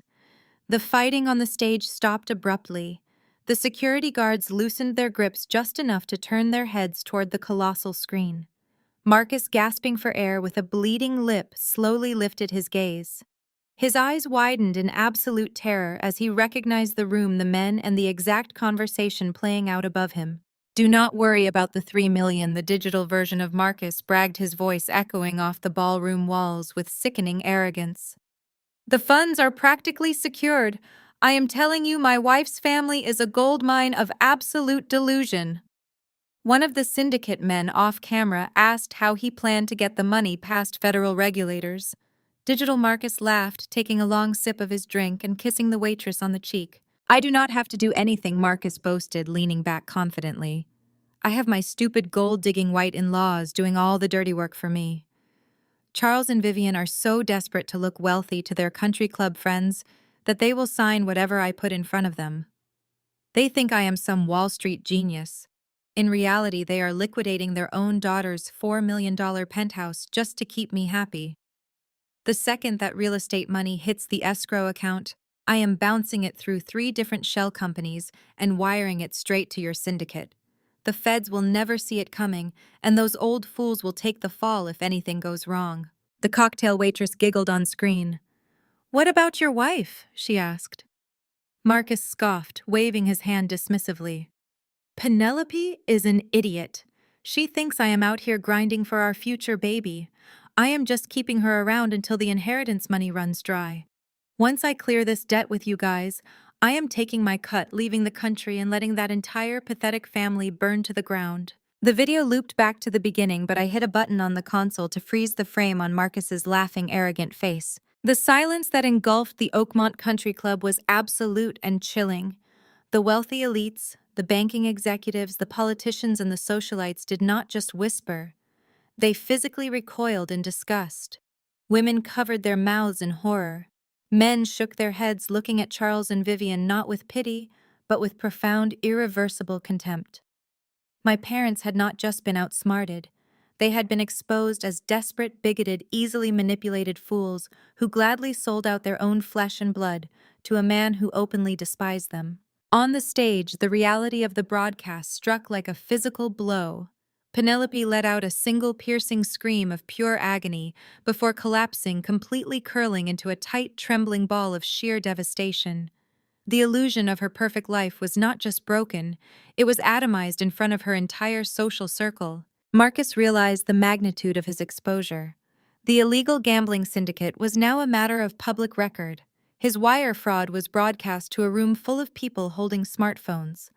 With a feral, panicked roar, he tried to break free from the security guards again, throwing a wild punch toward the nearest man. This time, the security team showed absolutely zero restraint. 4 guards swarmed him simultaneously. They tackled Marcus hard onto the polished wooden stage. The impact shook the floorboards. One guard drove his knee squarely into Marcus's back, pinning him down, while another wrenched his arms backward, reapplying the handcuffs with brutal efficiency. Marcus thrashed and screamed, his face pressed against the shattered ice of the swan sculpture, but he was entirely trapped. Charles staggered backward, his hands flying to his chest. His face turned a dangerous, mottled shade of purple. The patriarch, who had spent his entire life obsessing over his pristine reputation, could not bear the crushing weight of this public humiliation. He gasped for air, his knees buckling, as he collapsed against the ruined buffet table, clutching his heart in genuine, overwhelming distress. Vivian looked out at the sea of disgusted faces staring back at her. She saw the wealthy friends she had desperately tried to impress turning away in revulsion. Her mind simply could not process the absolute destruction of her empire. Vivian's eyes rolled back in her head. She swayed dangerously on her designer heels and fainted dead away, her body crumpling onto the stage floor right next to her disgraced, handcuffed son-in-law. I stepped out of the audiovisual booth, my emerald green gown flowing elegantly behind me. I walked slowly along the perimeter of the room, entirely unbothered by the chaos unfolding on the stage. I stopped at a nearby table and smoothly picked up a fresh, untouched crystal flute of vintage champagne. I walked to the very center of the dance floor, positioning myself where the entire room and my broken family on the stage could see me perfectly. The security guards were holding Marcus down. Paramedics were already rushing into the ballroom for Charles and Vivian. Penelope was still weeping uncontrollably. I raised my crystal flute high into the air, catching the brilliant light of the chandeliers above. My voice was calm, steady, and utterly victorious as it rang out over the wreckage of their lives. "Happy 35th anniversary," I announced, ensuring every single word landed with lethal precision. "Do not worry, you will not be homeless." I took a slow, satisfying sip of the champagne, turned on my heel, and walked out of the ballroom, leaving them to the justice they had so meticulously earned. 6 months after the disastrous anniversary gala, the dust had finally settled over the smoking ruins of my family's fabricated empire. The fallout from the federal investigation was swift and utterly merciless. The moment the IRS and the FBI began tearing through Charles and Vivian's financial records, the illusion of their immense wealth evaporated entirely. Their pristine country club lifestyle had been funded exclusively by heavily leveraged credit, massive secondary mortgages, and a desperate reliance on Marcus's phantom investment returns. When the government officially froze all assets connected to Marcus's illegal gambling syndicate, my parents were left holding an empty bag of insurmountable debt. With their reputation annihilated in Chicago, high society, no bank would extend them a lifeline. No wealthy friends stepped up to offer a bridge loan. The very people who had once toasted to their success at opulent dinner parties now pretended they did not even know their names. Left with zero alternatives and drowning in crippling legal fees from their defense attorneys, Charles and Vivian were forced into a humiliating Chapter 7 bankruptcy. Their sprawling 8-bedroom family estate in the exclusive northern suburbs was immediately seized by the bank. This was the house where Penelope was treated like royalty, while I was confined to the smallest room in the drafty attic. It was a monument to their vanity, featuring manicured gardens, a private tennis court, and a grand foyer designed specifically to intimidate guests. When the bank put the foreclosed property up for auction to quickly recoup their losses, the starting bids were shockingly low due to the toxic public scandal. I did not even have to attend the auction in person. I simply authorized Alexander to represent my holding company. We swooped in and purchased the entire estate for pennies on the dollar. The bank was thrilled to unload a distressed asset, and I was thrilled to officially own the fortress where my parents spent decades making me feel worthless. The day of their court-ordered eviction was bitterly cold, featuring that sharp, biting wind unique to Chicago. I arrived at the estate just as the bank's contractors were finishing the process of changing the locks on the heavy mahogany front doors. Charles and Vivian stood in the freezing driveway, surrounded by a pathetic collection of cardboard boxes and cheap plastic trash bags containing the personal items they were legally allowed to keep. The custom designer furniture, imported art collections, and luxury vehicles had all been ruthlessly seized by the federal courts to pay off their mountain of defrauded creditors. My father looked broken, his shoulders permanently slumped, wearing a faded coat that had seen better days. My mother clutched a cheap canvas handbag, her face devoid of the expensive makeup she used to wear, like armor staring blankly at the freezing gravel driveway. I stepped out of my warm town car and walked toward them, the crunch of gravel beneath my designer boots breaking the heavy silence. They looked up, their eyes widening as they recognized the new legal owner of their former kingdom. "What are you doing here, Valerie?" Charles asked, his voice cracking with sheer exhaustion and profound defeat. Have you not taken enough from us? Are you just here to gloat while we stand on the street with absolutely nothing to our names? I stopped a few feet away, pulling a small, tarnished brass key from my coat pocket. I told you at the anniversary gala that I would not let you be homeless, Charles. I said, my voice projecting absolute authority. I am a woman of my word. I tossed the key. It landed with a sharp clatter on the hood of the cheap beat-up sedan they had managed to rent for the day. Vivian stared at the key, then looked at me with a flicker of desperate, pathetic hope illuminating her tired eyes. What is this? She whispered, her hands trembling as she reached out to touch the cold brass. That is the key to your new residence, I stated, ensuring every word landed with maximum impact. Since you forged federal documents to sell my home to pay for your golden child's mistakes, I decided to arrange alternative housing for you. I prepaid a 1-year lease on a 1-bedroom apartment in the industrial district on the far south side. It has peeling linoleum floors, a radiator that barely works, and the nearest grocery store is a gas station 3 blocks away. It is directly across the street from a noisy manufacturing plant that operates 24 hours a day. The walls are paper-thin, the neighborhood is entirely devoid of country club amenities, and you will have to share a coin-operated laundry machine with 10 other tenants. It is loud, it is cramped, and it is exactly what you deserve for what you did to me. Charles's face flushed with a sudden useless surge of lingering arrogance. You expect us to live in a slum? He demanded, his hands balling into weak fists. We are elderly. We cannot survive in a place like that. We need proper heating and security.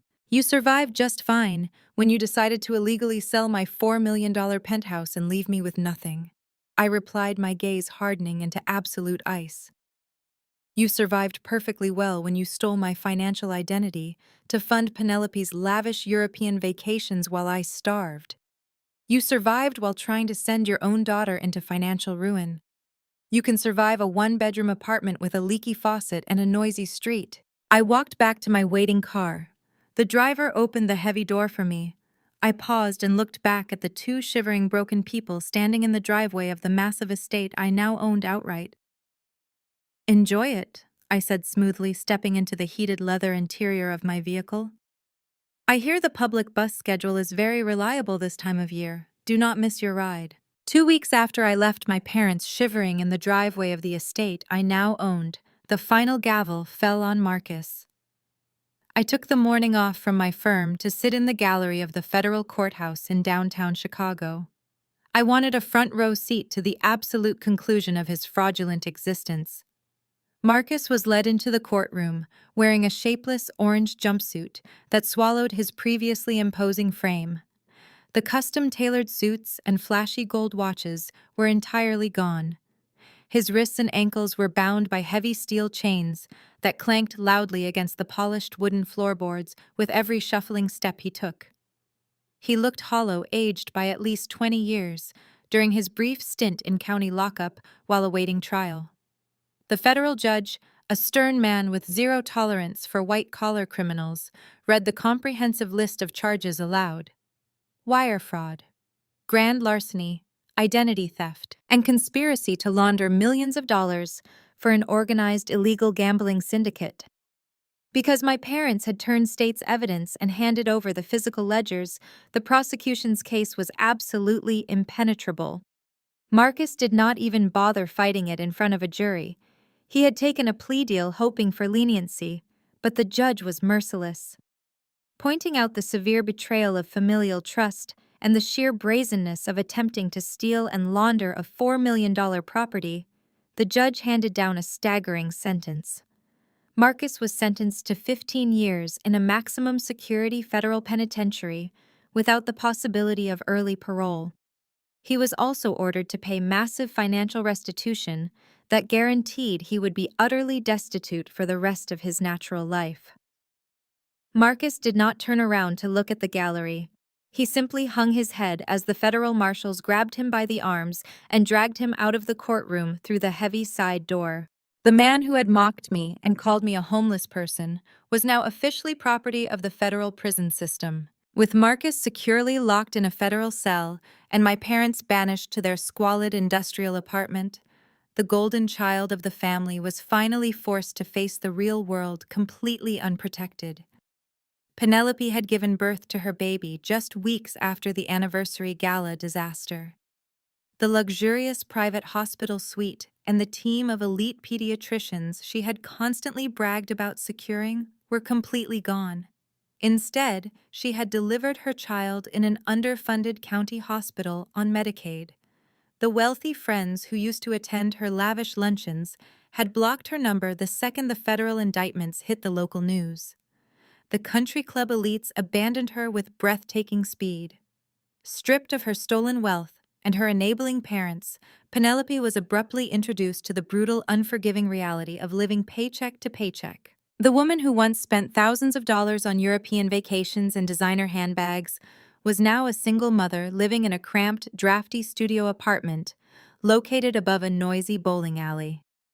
To simply keep the lights on and afford basic baby formula, Penelope was forced to work two entirely grueling minimum wage jobs.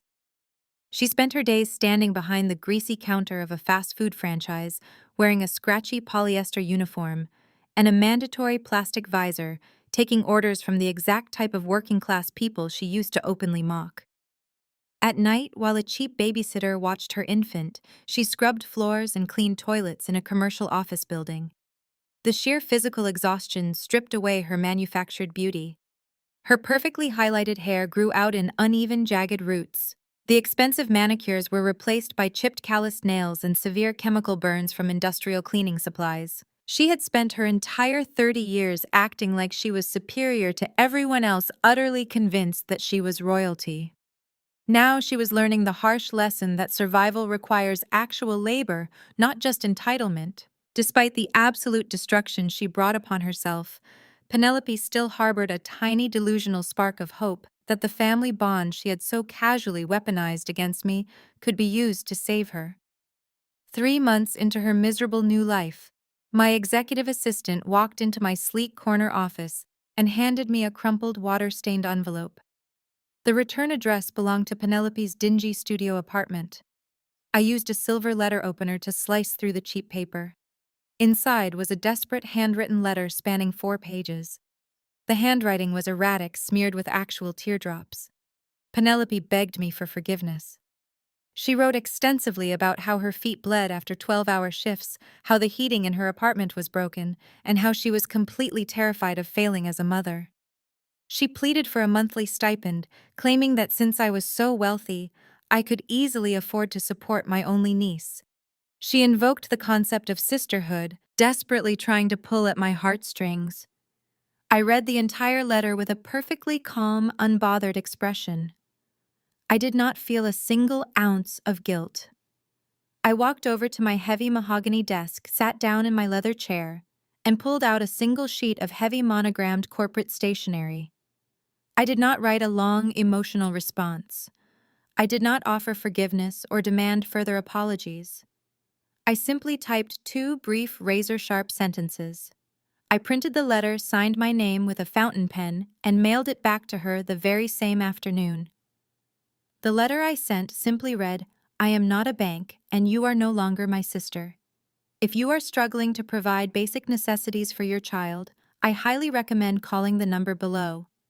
Directly underneath my signature, I had typed the toll-free hotline for the State Department of Social Services, ensuring she fully understood that her privileged life of endless handouts and golden child entitlements was completely and permanently over. I sealed the envelope and walked away forever. 1 year later, the harsh Chicago winter had melted into a perfectly balmy summer evening. I stood on the sprawling terrace of my penthouse, feeling the warm breeze drift off Lake Michigan. The apartment behind me had been completely gutted and restored, far surpassing its original glory. When the crime scene investigators and liquidation crews had finally cleared out the remnants of my family's hostile takeover, I hired the best architectural firm in the city. I had them tear down the walls my parents had touched, ripping up the floors Marcus had stood on. The space was now an absolute masterpiece of modern design, featuring dark mahogany accents, towering glass walls, and sleek obsidian fixtures that perfectly mirrored the aesthetic of my corporate boardroom. It was no longer just a luxury property. It was a physical monument to my absolute triumph, a sanctuary that no one would ever breach again without my explicit permission. Every single detail reflected my personal vision. I leaned against the heavy glass railing, looking out over the glittering grid of the city skyline. Below me, millions of people were rushing through their lives, completely unaware of the brutal silent war I had fought and won high above the streets. The silence up here was no longer lonely or isolating. It was the rich, deeply satisfying quiet of total security.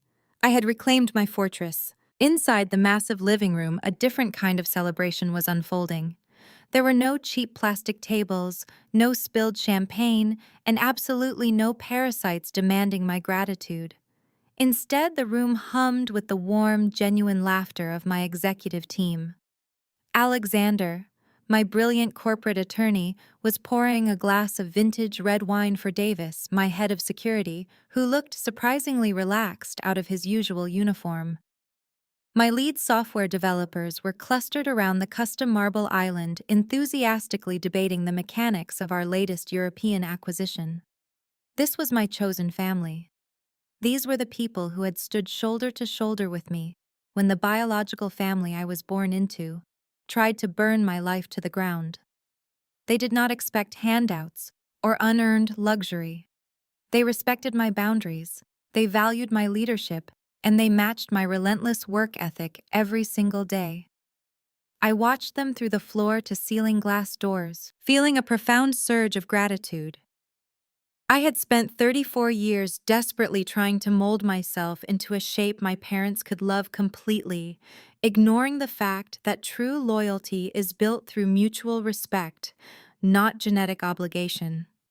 I had finally stopped trying to buy a seat at my parents' toxic table and simply built my own magnificent empire where I was the undisputed architect of my own destiny. A pair of strong, familiar arms wrapped gently around my waist from behind, breaking my quiet reverie.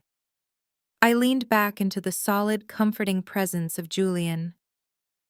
We had met 8 months ago during a high-stakes merger negotiation in London. Julian was the managing director of a massive international investment firm, a man whose intellect and ruthless business acumen perfectly matched my own. He did not feel threatened by my wealth, nor did he ever attempt to diminish my accomplishments to inflate his own fragile ego, like my father always did.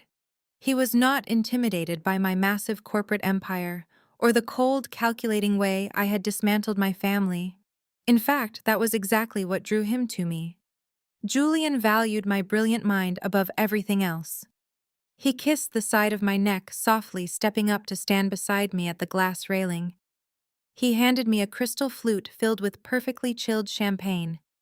"You are quiet tonight, Valerie," Julian observed, his voice a low, soothing rumble against the backdrop of the city noise.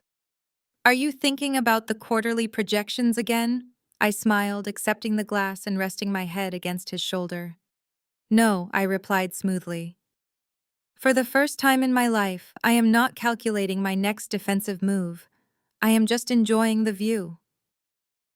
Julian clinked his glass against mine, his eyes full of deep, unwavering respect. "You earned this view," he said simply. "You fought a war, and you conquered the kingdom."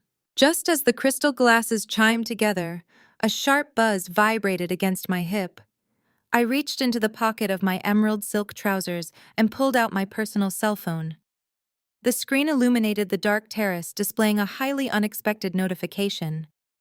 It was an incoming text message from an unregistered number, but the frantic, desperate tone of the preview text gave the sender away immediately. It was Vivian. The message read, "Valerie, please.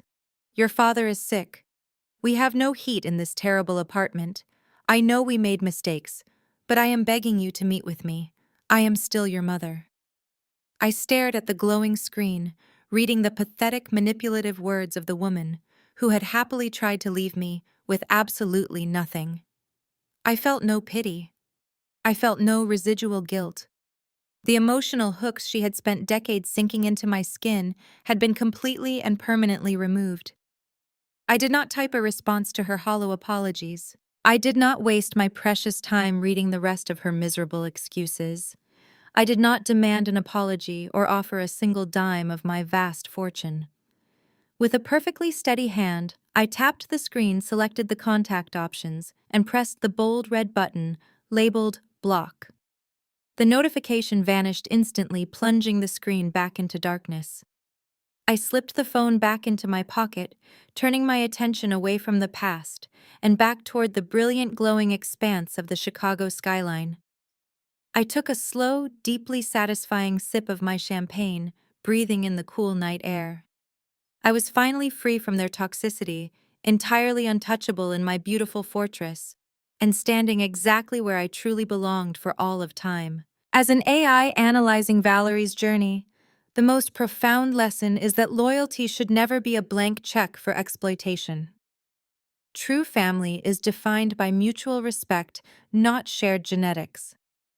For years, Valerie's relatives used blood ties to justify their breathtaking theft and emotional abuse. Her ultimate triumph wasn't just financial, it was finally recognizing that cutting off toxic people is a vital, necessary act of self-preservation. You are never obligated to set yourself on fire just to keep manipulative people warm. Please share your own empowering experiences with setting difficult family boundaries to protect your peace and comment below.